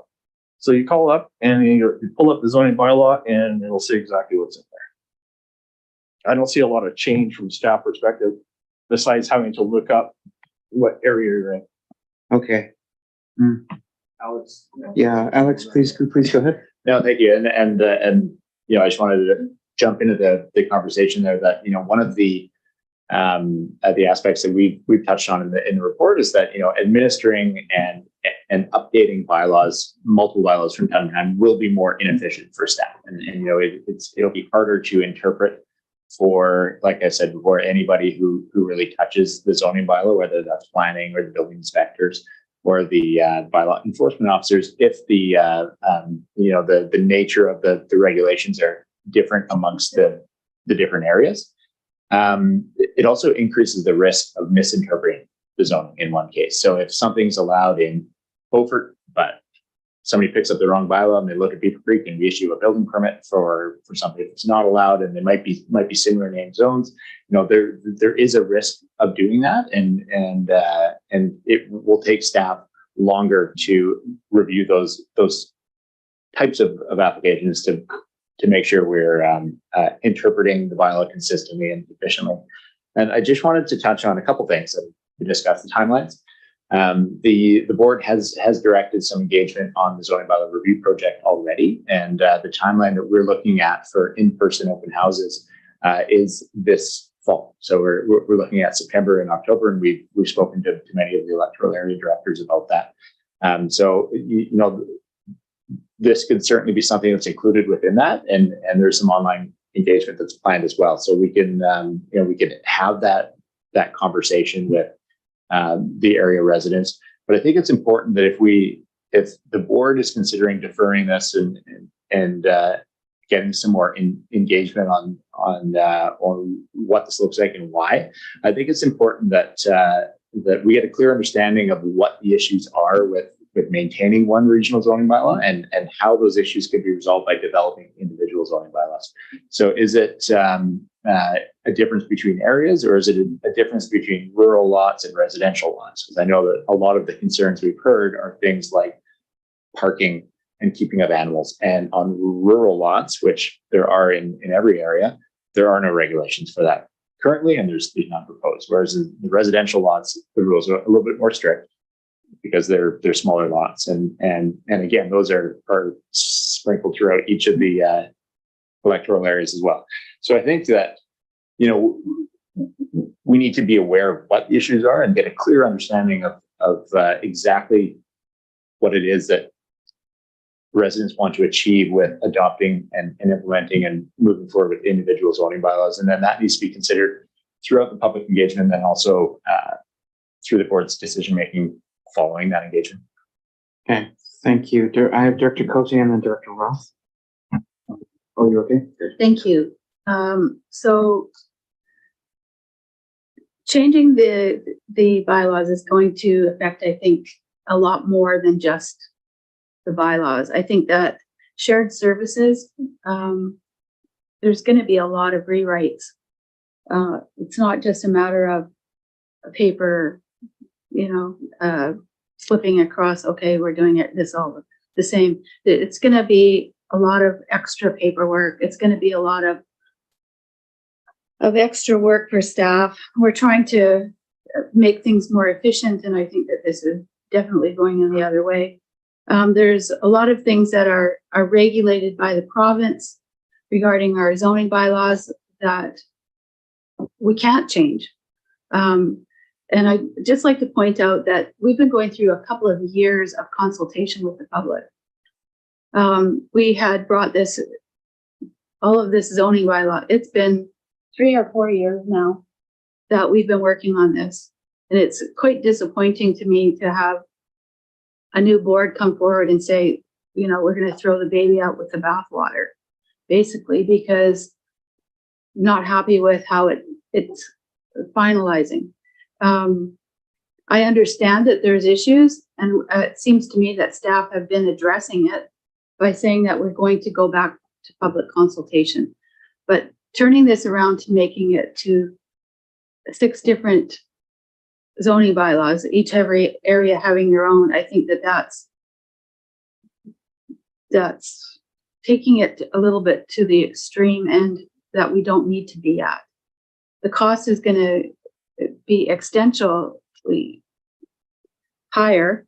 I have no idea how it explained to my taxpayers of my area that they're going to be paying more, and it's much different in every area. So when you're looking at my area paying almost 43% of the cost, definitely I'm not in favor of that increase coming to my community. So a question then would be, can we create a new service for each area so that we're not married together in the financial end? Thank you. Okay, thank you, Director Cote. Okay, so I'm trying to wrap my head around how this is going to interact with the work that I'm doing with the RDN and other regional districts on creating legislative change to create more tools for regional districts so that we don't always have to default to zoning or bylaws that have to do with that. If we had more municipal-based tools, then we would be able to do more to create the plans for each of our communities that we want. I think that this should be something that we're still considering moving forward. But I think I would suggest we get this referred to a committee for more information rather than going, let's do it for all 6. It sounds like we need a plan for what some electoral areas may want to do. There may be a way to save money for the others that want to stay together, if that's what's going to be the case. The only other question I have, and I think this is an Alex question, is how does governance work then? Because it still relies on the whole EA committee to make a decision on each of these bylaws, though. Is that correct? It would, yes, that's correct.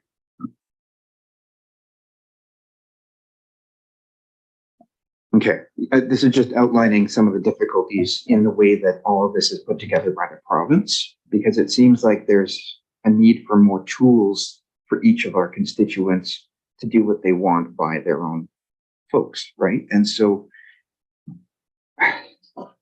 I think that's probably where we're going. So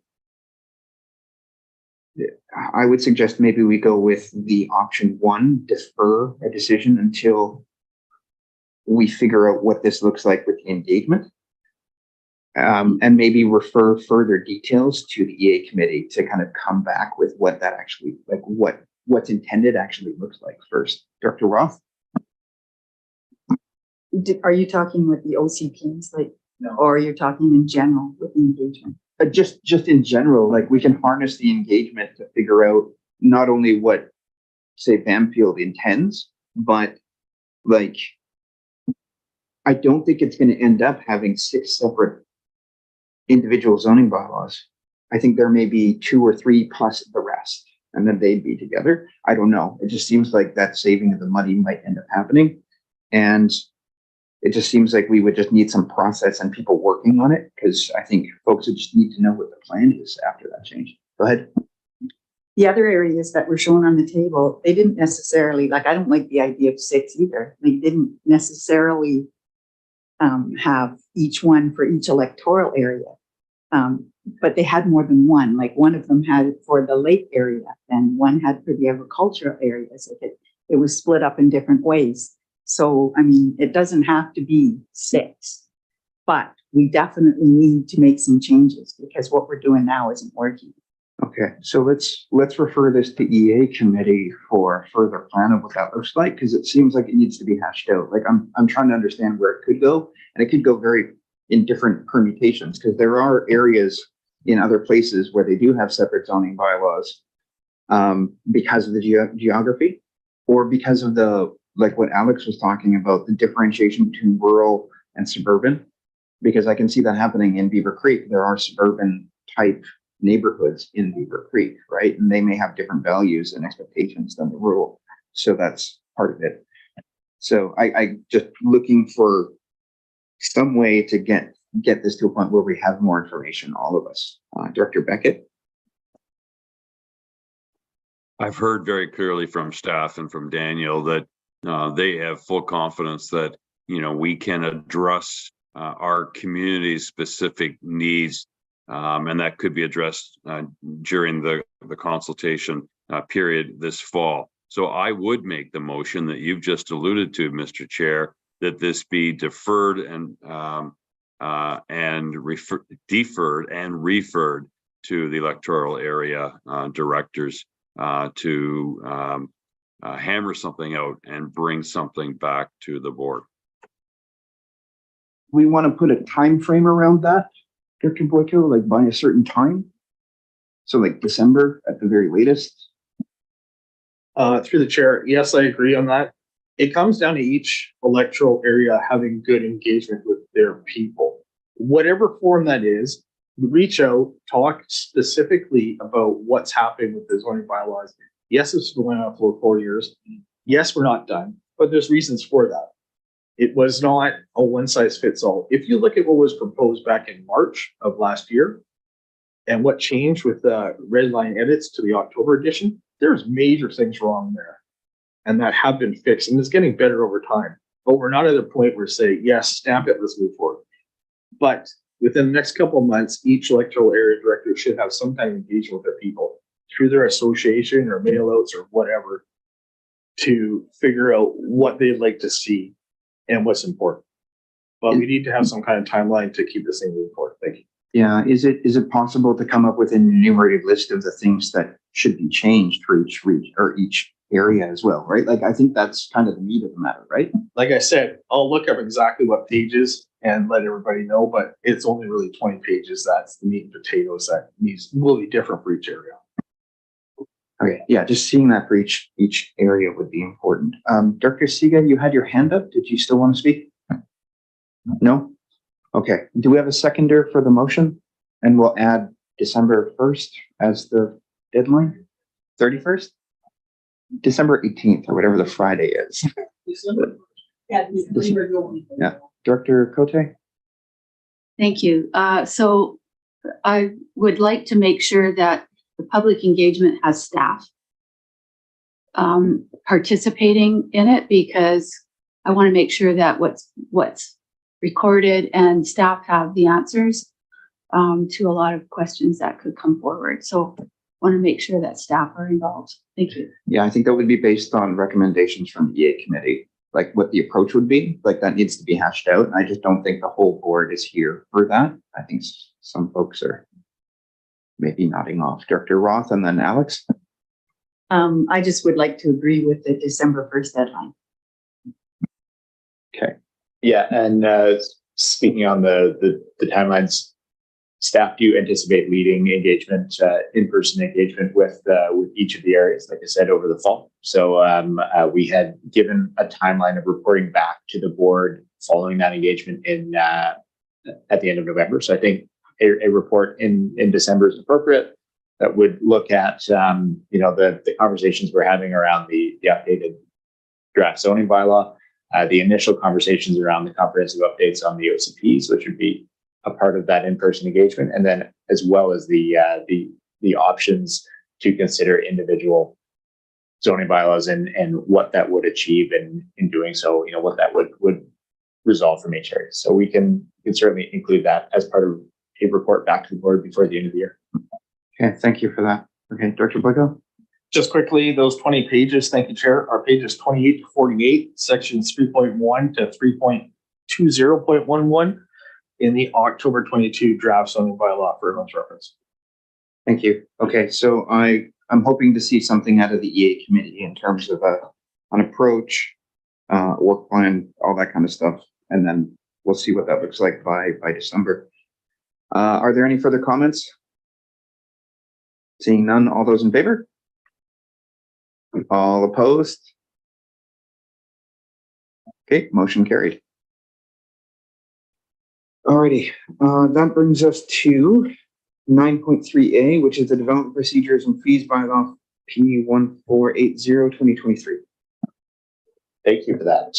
A report is presented on the proposed updates to the development procedures bylaw to both streamline and promote transparency in the development application reviews, as well as increase development application fees in 2 stages. This is a follow-up to 2 reports that were considered by the board on May 18th and June 28th. On June 28th, the board directed staff to modify the development procedures and fees bylaw to look at staggered implementation of fees over time. Staff have presented an application fee schedule that would introduce fee increases over 2 stages. The first stage being upon adoption of the bylaw, incorporating 50% of the proposed fee increase. The second stage being the full increase of development fees that would come into effect on January 1st, 2024. The intention with the fee increases would be to promote more of a developer pay model, as we've said in the past, and aim to shift away from primarily a taxpayer subsidy model. Many of these fees have not changed in 20 years, and we have said in the past, and I'll say again, that the fees would be reviewed and reconsidered by the board on a 5-year basis to keep them up to date and to avoid situations like this where large increases are needed. The increased revenue would be applied to staff resources necessary to efficiently process development applications. And then in addition to fees, the additional updates include delegating all development permits to staff to streamline application review and improve the processing times, promoting public transparency in application reviews by requiring the larger sign posted on the property at the time of application for rezoning applications, and some minor housekeeping updates. I'm happy to answer any questions anybody has on this one. Thank you. Any comments or questions? Or motions? Dr. Boyko, go ahead. Thank you, Chair. I think staggering it is a good idea rather than doing it. Larger signs are a good idea. When you drive by it, you see a sign that's yay big, you can't read it, doesn't mean anything. Unless you pull over in traffic, especially on Beaver Creek Road, you're causing a traffic problem. I already excuse me, I'll be ready to make a motion that bylaw P 1480 development procedures and fees bylaw 2023 be read a first time. Do I have a seconder? Thank you, Director Sparrow. Any comments? Seeing none, all those in favor? This is everyone, really. All directors. Okay, motion carried. Well, okay, sorry, I read the all directors under 9.3, but it is all areas. Yeah. Okay. Second reading. Thank you, Chair. Second reading. Seconder. Thank you, Director Roth. Any further comment? Seeing none, all those in favor? Yeah, motion carried. Chair, third reading. Thank you. Do we have a seconder? Thank you, Director Sparrow. Comments? Seeing none, all those in favor? Motion carried. And Chair, I'd like to make a motion that bylaw P 1480 development procedures and fees bylaw 2023 be adopted. Thank you. Do I have a seconder? Thank you, Director Sparrow. All in favor? Motion carried. Okay, we're almost halfway, guys. No, kidding. Item B is agricultural water and infrastructure funding opportunity irrigation district feasibility study. Alex, please go ahead. Thank you. This is a grant opportunity through the Ministry of Agriculture and Food to enhance agricultural water supply. The ACRD has engaged in a number of initiatives that have highlighted the need for a more secure agricultural water supply, including the Water for Growth report that was completed in 2017 and the final report of the Council for Agricultural Water Supply submitted in 2023. And I would highlight that the continuation of that council as a committee to advance water security in the Alberni Valley has moved forward as well. So the Agricultural Development Committee considered this grant opportunity at their July 18th meeting, and the committee has recommended that the ACRD pursue funding for a feasibility study to investigate the establishment of an irrigation district in the Alberni Valley and look at leveraging an existing water license and intake from the Somas River. This project is recommended specifically by the 2023 final report for the Council for Agricultural Water Supply, and the shortfall of irrigation water and the impacts that has on food production in the Alberni Valley is highlighted in the ag plan. The grant itself would provide 75% funding for up to $100,000 to complete this work, and the matching funds would either be through stacked grants or the regional planning budget for agricultural plan initiatives. Happy to answer questions. Thank you. Thank you. Any comments or questions, Dr. Boyko? Thank you, Chair. Just quick question. Would it be only applicable to people in the Beaver Creek area that were previously serviced by the water system? Because from what I understand in the reports, the whole pump station has to be rebuilt because it hasn't been serviced or anything for a while. Or would it be applicable to more broader agricultural areas? Because when you read the report, it says Beaver Creek farming is the largest in the valley, but I think by actual acres, Beaufort is actually more irrigated. Thank you. Productive too, I think. Dr. Roth? I just wanted to point out that it wouldn't include the water lines, the water mains. So, I mean, the pump station and its location actually is quite poor because you need to pump uphill and you'd have to have a double water main system because the existing ones are already utilized. Go ahead. Yeah, no, I think the feasibility study would look at all of those options, and yeah, it would be. I think the irrigation district would be a separate system entirely, and you know the ACRD does hold a water license on the river at that point, but you know that needs to be looked at as well. I don't know if that can extend into other areas or not. So I think that's all a part of the feasibility study, and I think it's appropriate that it would encompass farms that are outside of the Beaver Creek area, especially within the Beaufort area. Okay, thank you. Daniel, go ahead. Thank you. Yeah, I just want to emphasize part of the support around this for the province. With all of the EOC activations that we've seen across the province, I know that we're dealing with over 400 fires, and we're also dealing with unprecedented drought levels. So we have more provincial water systems hitting their maximum stage 3 and 4 levels. We're seeing more of that than we've ever seen at this point in any season. And so part of this grant that was re-emphasized to us verbally by the ministers was that they're really looking at how it is that we can help support agriculture in general. So haying, for example, is a huge issue across the province right now. Where typically people are doing their first cuts in June or early July. A lot of people are not seeing that ability at this point, and for those who could, they may not see the next round due to a lack of irrigation. So it's going to be really about how it is that we work together to try and address the irrigation and water focus towards agriculture. And I think it's going to go beyond just looking at existing infrastructure, and we'll likely talk about new infrastructure focused at agriculture. And remembering that agriculture irrigation needs are different than the potable source of water that we need for our day-to-day. And so it's an important aspect of the discussion. I just wanted to flag that because I think that for agriculture in general, it's not looking at just Beaver Creek. It's not looking at even the rural areas only. There could be elements of that also span into municipal areas. Or First Nations. Dr. Cote? Thank you. Thank you. I used to be on the Agricultural Development Committee, and we did a lot of work in the past regarding drought and looking for water sources and water licensing.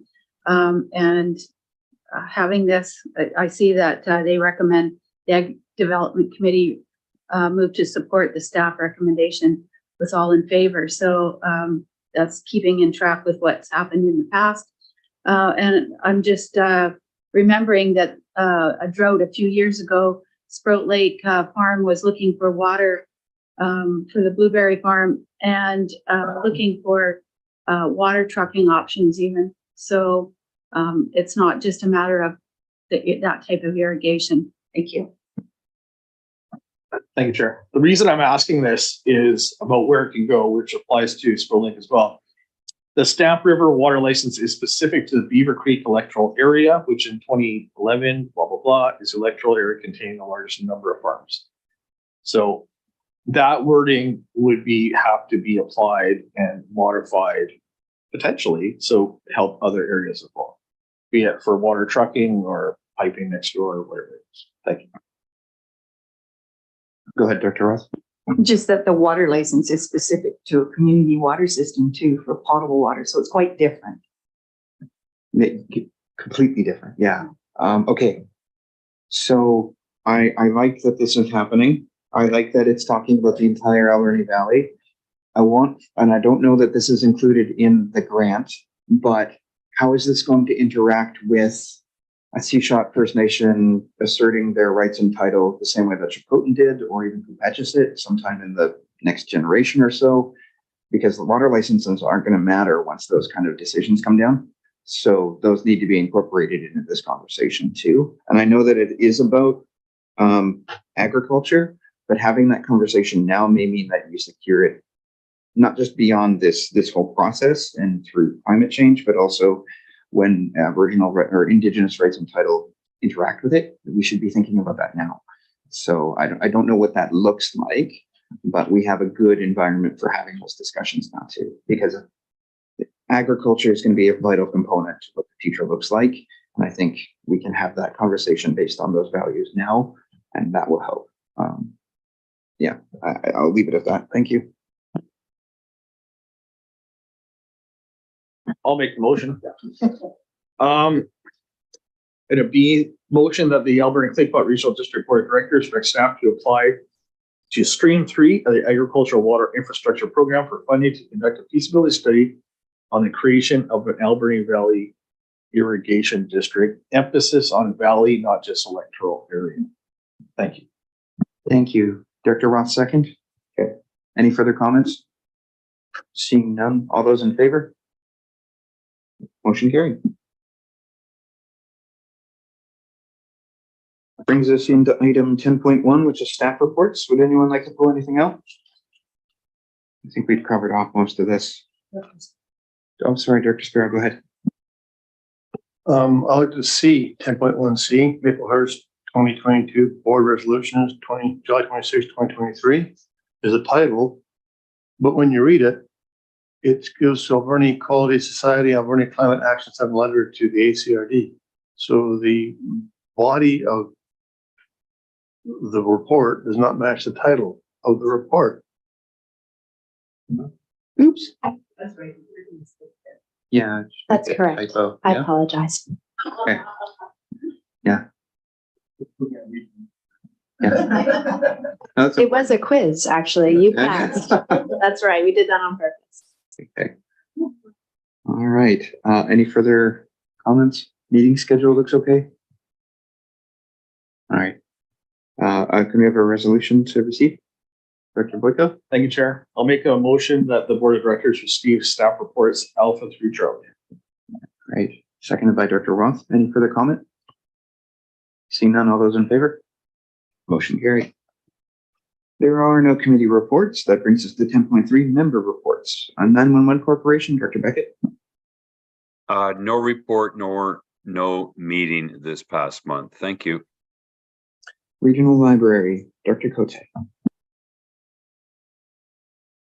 We're doing strategic planning, so that would be my report. Thanks. Thank you. Alberni Valley Chamber of Commerce, Dr. Haggard. I'm sorry, Mayor Minions is not here and she did not reply to me when I asked her what she wanted me to report on, so no report. Too busy going to Taylor Swift. Air Quality Council. Yeah, jealous. Okay, Air Quality Council, don't have any meetings during summertime yet. However, little quick update here. They have Ken McBride, who's been selected as the new chair of the AQC, replacing Ian Benoit. He has extensive experience as a communication professional assistant analyst with experience in project management, human resource management, website management, regulatory compliance, and process improvement. Ken will commence work in August. He hopes to attend the fall fair and call the first AQC meeting in the end of September. He's looking forward to working with the public and with the AQC to better understand and protect our airshed. And I met with the members of the Air Quality Society, oversee the financial and strategic aspects of the AQC. And we discussed some of the upcoming work for the AQC related to wildfire smoke, land clearing, burning, wood heating, and a new ACRD outdoor burning bylaw. What was the last name? Ken and McBride. McBride. Okay. All right. Thanks. Next item E is the West Coast Aquatic Board. Director Steer. No meeting, no report. AVICC. Director Cote. Thank you. So, hooray, we are actually right on the doorstep of completing our transition from our executive coordinator leaving UBCM and becoming AVICC employee, our only employee, which is great. So that's been a bit of a challenge getting everything lined up, but we're there. Our executive coordinator, Teresa Dennison, is amazing, done an excellent job and brought us through with very little pain. Just want to remind everybody about UBCM that we have an AVICC lunch. We've invited the premier. We'll see if he attends. The past premier, John Horgan, always attended our lunches and our conventions, which was just wonderful. So, and that's all I have right now. Thanks. Great, thank you. Next up is Beaver Creek Water Advisory Committee. Susan. No meeting and no report. Sawwakin Public Advisory Group. Dr. Sparrow. Thank you. I haven't met with them yet. I'm going to go through an orientation in August. But one thing I was looking at here, it says Public Advisory Group, there's Wigwag behind it. Yeah. They've got TPAG behind theirs. Do they change it or something? Yeah. So it used to, the West Islands Woodlands Advisory Group used to be the group that the various forestry companies would report to. And then Island Timberlands left, and then others left, and it just ended up just being Western. That was the one that was reporting regularly. So when Western and Huu-ay-aht came together in buying a portion, or Huu-ay-aht bought a portion of TFL 44, a new legal entity was set up called Sawwakin Forestry. That's a partnership between Huu-ay-aht and Western. So they're the ones who do the reporting now because they're the successor of Western. Because the other forestry entities didn't really report much. Yeah. But we keep WeWag there because it's still, I think, a relevant name for some legal purposes. I can't remember. Yeah. But there's a new person who will be presenting there, Aaron Badessa. So he was involved with Western, I believe. Okay, next up is Agricultural Development Committee. Director Boyko. Thank you, Chair. So we talked about the irrigation district feasibility study, which we just talked about here 10 minutes ago. Questions about potential allocation of said water. Family Farm Day progress is ongoing for sometime in August, September. So the notification will come out for that later on. Farms are signing up now. And Shannon Farms just had a great event this past weekend where 90% of their product was actually locally sourced. So very proud that the agricultural people are stepping up. Thank you. I saw that on Facebook. Okay, thank you. Any other reports from other organizations? Okay, seeing none, we'll move on to, could we have a motion to receive the reports? Thank you, Director Cote, seconded by Director Siga. All those in favor? Motion carried. Right, 10.4 area reports. So this is just what's going on in your area, or what could be going on in the area. We'll start off with electoral area A, Banfield, Director Beckett.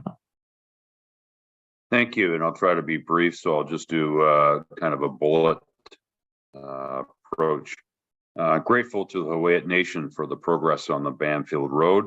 Highway number 4 road closure and temporary delays while restoration work is being done is having a significant financial impact on our community. The lack of long-term housing options for our community is likely our #1 concern.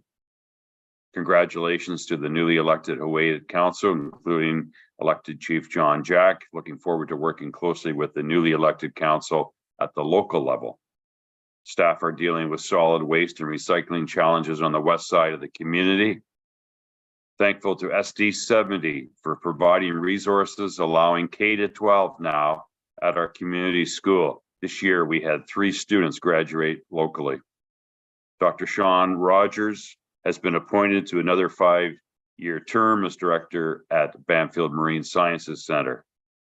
Staff have begun a community engagement process regarding the opportunity to access and use the Huu-ay-aht new wastewater system. I have asked for an updated inlet water evaluation to be conducted this summer. The last provincial evaluation was done some years ago, identifying high fecal coliform counts. And finally, Daniel has accepted an invitation to spend a couple of days in Banfield this week, meeting representatives of the community, touring the community, and meeting with a number of stakeholders to discuss the concerns or opportunities that may lay ahead for our community. And we look forward to that meeting tomorrow. And, you know, while I did point out that there are some challenges and some concerns, we have a lot to be grateful for. And we've talked about governance today. And I have to say that I'm very pleased with the efforts of staff to make improvements within our community. So that's my report. Thank you. Thank you for that. Next up is electoral area B, Beaufort, Dr. Boyko.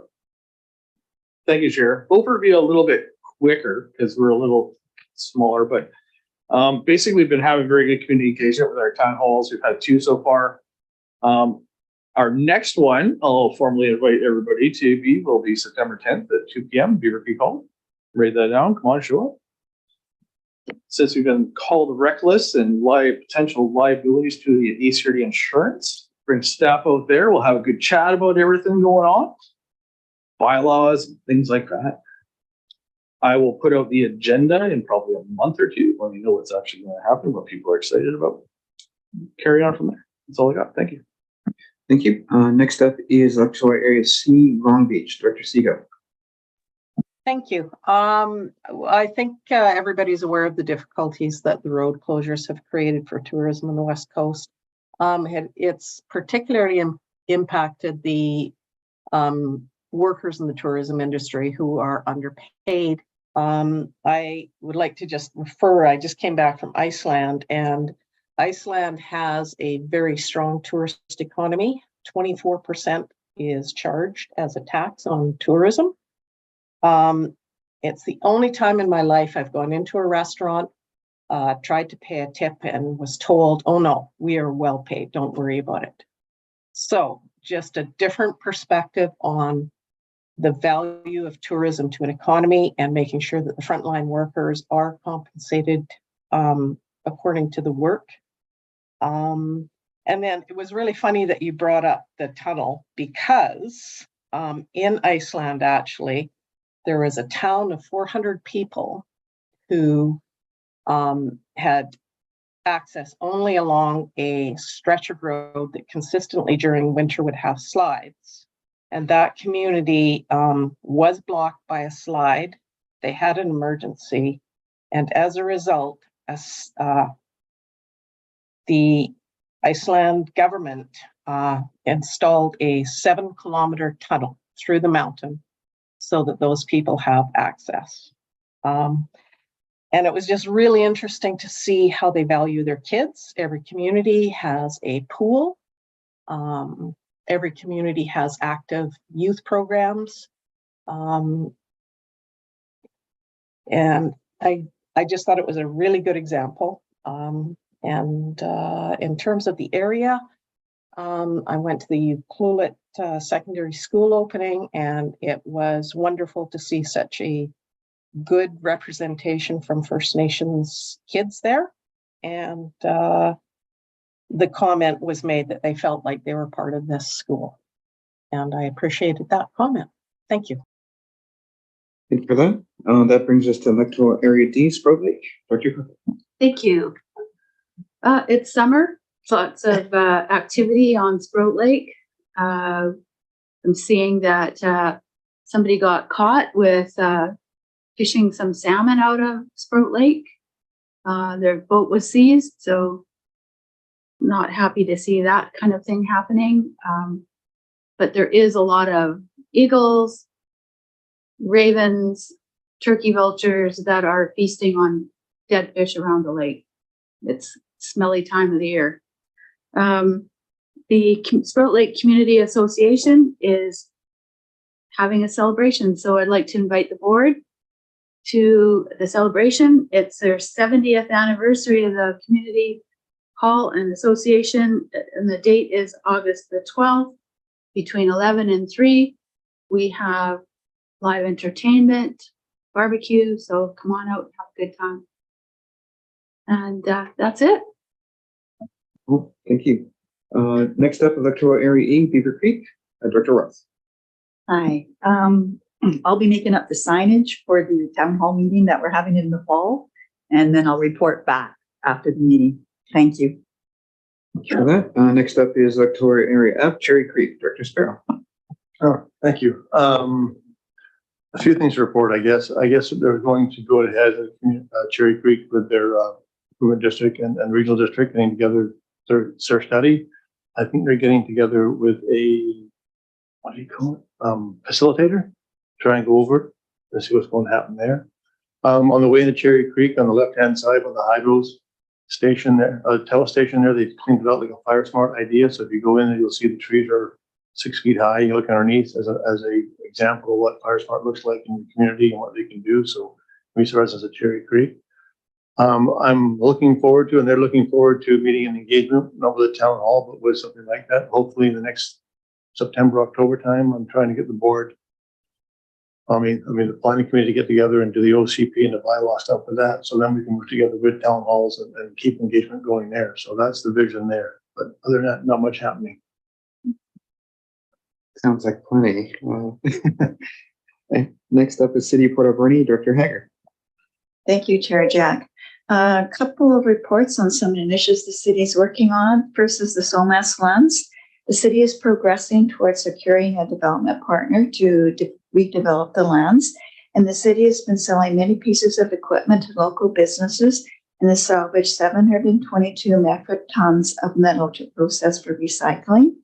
And secondly is the starting of phase 1 of the Connect Keys pathway. This trail is a multimodal pathway connecting Harper Key and Victoria Key. Work is scheduled to begin in July, which will renovate sections of the pathway that runs along Harbor Road. And the project for the pathway along the train track on Roger Street is also supposed to start in July as well. This initiative will cover various sections of the trail, starting from the pathway that runs alongside the train track at Roger Street, around to Pepperton Road, before crossing the street at Gertrude, and then ending on Margaret Street. Both of these projects were started with the last council, so I'm very happy to see these projects moving forward. Thank you. Thank you for that. District of Tofino, Director Steer. Thank you, through the chair. Yeah, nothing going on in Tofino right now. Actually, there is quite a few things. I'll just go over one or two. Some of the highlights, you may have heard that we're building a wastewater treatment plant. It's well underway with on time and on budget. It's a massive project, the largest capital project in our history and probably into our very long history, hopefully. We've hired a new executive director for the Tofino Housing Corporation. The board has Kelly Lynn, and we just met her yesterday at the council, so that was wonderful. The application process for one of our housing projects through the Tofino Housing, the Headwaters North project, a 35-unit apartment complex, scheduled to have our tenants in there by December of 2023. So that application process has just gone out, and we're looking to, I'm sure it will be fully occupied.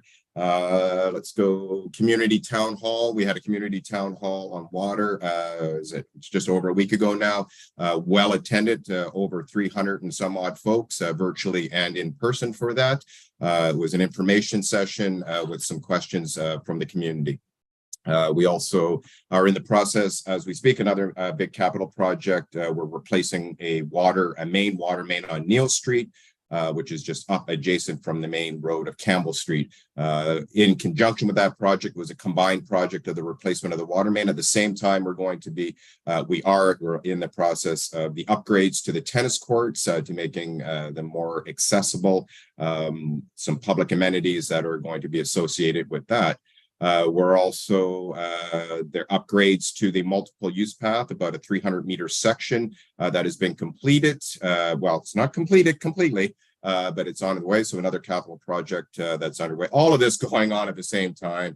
With also BC Hydro is completing their upgrades into Tofino as well. There are several more, but those are some of the big ticket items that have been happening. Great, thank you for that. I don't believe Dr. McEwen is here, so that brings us to item J. So that's Huayet. So I guess I'll start off with the general election resulted in some new faces. I was elected chief councillor. I think the major thing that we've been working on in the past little while has been the improvement of the Banfield Port Alberni Road. So the first phase of the improvements were completed some time ago. Those are the aggregate and the safety measures and the signage. That came in handy when Highway 4 closed. And part of that road was actually being used as the detour route that would take us through Dindy Dot territory out to Yubu. So second phase has just begun this week, and we're actually starting to put down the actual resurfacing on the road, starting further along towards our territory past the halfway mark. But it will be moving fairly quickly if the weather cooperates, probably around 6 or 7 kilometers a day. We're aiming at being completed by end of September, but hopefully the weather will allow for that to continue to happen. With it being a weird year for the weather, we might see good weather extend into October. Other things that we're looking into is we're having our first official, first regular council meeting tomorrow, in which I believe Director Beckett and Daniel will be a delegation. We're hoping to work together on various things because Huayet has an integrated tourism and hospitality plan that includes a close relationship with Banfield and the ACRD. Huayet owns properties that we were wanting to incorporate into that plan, but may include master planning that will require us to interact with the ACRD in new and interesting ways, at least from our perspective. We're also looking to do the same sort of thing in our own territory, in addition to the investments that we've made with Seashot First Nation on a project here in Port Alberni as well. So there are plenty of other things, but I think the big one is going to be our major our major orientation and focus is going to be, at least economically, on how we prepare our citizens and prepare our nation and our community for the improvements to the road. Chip sealing the road will make it so that those EVs can actually make it to Banfield. And so we're also going to be thinking about charging and so on and so forth. I'm more personally excited by the fact that trucks and service workers like plumbers, electricians, be more willing to come out there, and that will contribute to a lower base cost of living eventually. I could go on, but I think I'll leave it at that. Next item is item K. So Dr. Johnson, are you all right? She's not here either. That brings us to Hochukwasit. Dr. Coots, is there update? Please go ahead. Thank you, Mr. Chair. No real report otherwise, other than in our village of East Batiste, we completed our wellness center. We're in the process of equipping it with desks and that sort of thing. In August, we're going to have our community picnic down there. It's the first time that we've had one in our Pahoothly since I was a young man. I think I was probably 16 or 17 when we held a picnic down in the Thunderbird down by Thunder Creek. So aside from that, it's pretty much business as usual. We are in an election year, so we're just trying to wrap up as many projects as we can before we head into our nomination meeting, which happens on September 30th, and then general election on November 11th. Aside from that, nothing really going on. Thanks. Sure. Thank you. And lastly, we have Lavana. I might actually ask you to pronounce your last name. I think it's Mastrangelo, but I'm not sure. And you are on mute if that helps. Ukulele, First Nation. Lavana? Uh-oh. Okay, going once. Going twice. We could have a motion to receive the area reports. Thank you, Dr. Boyko. Seconded by Dr. Siga. Okay, all those in favor? Hello, hi, can you hear me? There we go. Hello? Okay, Hi, okay. can you hear me? Just in time. Could you just introduce yourself? And we're just doing area reports, so just let us know what's going on with your community. And please go ahead.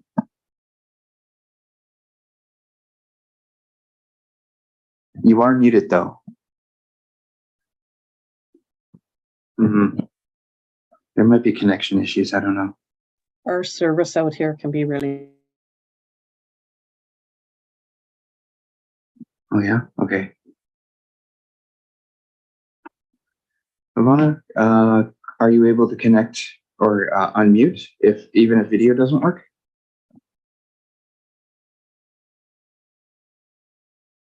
Okay, I think we're just going to forego that for now. All those in favor? All opposed? Okay, motion carried. Thank you. All right, that brings us to no unfinished business, no late business. No one in the gallery, but do we have any emails to? Oh, I forgot to mention that at the beginning. No, there's no input from the public, Mr. Chair. Okay, thank you. And if I could have a motion to recess the meeting to go into the hospital district meeting. Thank you, Dr. Sparrow, seconded by Dr. Boyko. All those in favor? Motion carried. Thank you. Good. Does the ACRD have, or the ACRD making contingency plans in the event that social media companies remove governments from their platforms? I think they're removing news outlets from the platforms. I think governments can still directly post. I think governments are choosing not to use Facebook or Twitter, but I think that's a different thing entirely. I think that's advertising. Yeah. I think we can still post. I think Canadian news outlets might not be pushed anymore, and they might be prevented from posting. I assume that's what you're talking about. Yeah. As far as I can tell, we can still actively post, but we may not be able to share news articles. We may have to do them ourselves. Daniel, go ahead. We did receive a letter of request from the Black Press that arrived too late for us to get on the agenda, so it'll be on the next one. But in general, the request is asking that we support the rest of other levels of government in their move to push for this new bill and to ensure that we move off of these platforms that are not supporting Canadian content. So that is going to be set up for our next meeting. But it is a good topic of discussion and one that we haven't set up the contingency plans yet, but we are certainly having the discussions. Thank you. Okay, next up is the actual hospital district. Please go ahead. Thank you. I'd like to call the meeting to order. And recognizing that we're conducting this meeting on the unceded territories of Pupuchas and Shuswap First Nations, and we're grateful for the opportunity to do so. We also have directors calling in from other territories, and we wish to acknowledge those First Nations with our respect and our gratitude. And also notice to attendees and delegates that this meeting is being recorded and live streamed. We have an agenda in front of us. Is there any additions from directors? Is there any additions from the corporate officer? Not that I'm aware of, Madam Chair. Can I get a motion to adopt the agenda as presented? Motion by Director Boyko, second by Director Roth. All in favor? Any opposed? Motion carried. We have a board of directors minutes from our June 14th, 2023 meeting. Is there any errors or omissions? Move adoption. Can I get moved by Director Jack, second by Director Roth? All in favor? Any opposed? Motion carried. No petitions, no correspondence for action, and correspondence for information. There is a notice from Island Health on the 2023-2024 Community Wellness Grant recipients. Can I get a motion this correspondence be received for information? Moved by Director Roth, second by Director Boyko. All in favor? Any opposed? Motion carried. Next, we have reports. Banfield Health Center, Director Beckett. No report at this time. Thank you. Thank you. Alberni Quaquot Continuing Care Society, Director Siga. No meeting. Thank you. West Coast Native Health Care Society, Director Cote. No report at this time. Thank you. Tofino General Hospital, Director Steer. No report today. Thank you. Alberni Quaquot Health Network, Director Cote. Thank you. Our coordinator, Marcy DeWitt, is doing strategic plan interviews right now. Thanks. Thank you. And next is West Coast General Hospital. Just an update. The last construction meeting was held on June the 20th. The final inspection was scheduled for the June 23rd, but had to be delayed due to some of the sub-trades being unable to come into Port Alberni due to the road closures. We have not had another meeting, so I'm not sure as the status of the final inspection. I also met with the new site director for the West Coast General Hospital, and we talked a lot about doctor recruitment. And I think I'll save the rest of it for maybe the next meeting when Daniel is going to be here talking about doctor recruitment. So no one finished. Can I get a motion that the Regional Hospital Board of Directors receive reports A through G? Moved by Director Roth, second by Director Sparrow. All in favor? Any opposed? Motion carried. No unfinished business, no late business. Any questions by email? No, Madam Chair, no questions. Thank you. Motion to adjourn. Moved. Moved by Director Jack, second by Director Roth. All in favor? Any opposed? Motion carried.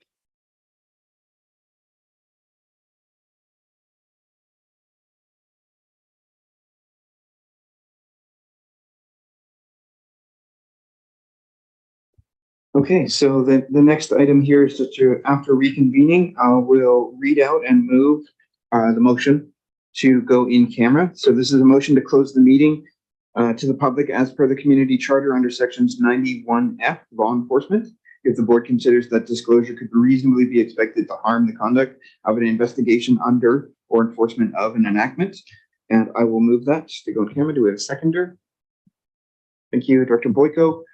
And any further comments? Seeing no comments, all those in favor? The motion carried. Thank you. So we'll be going in camera now. That will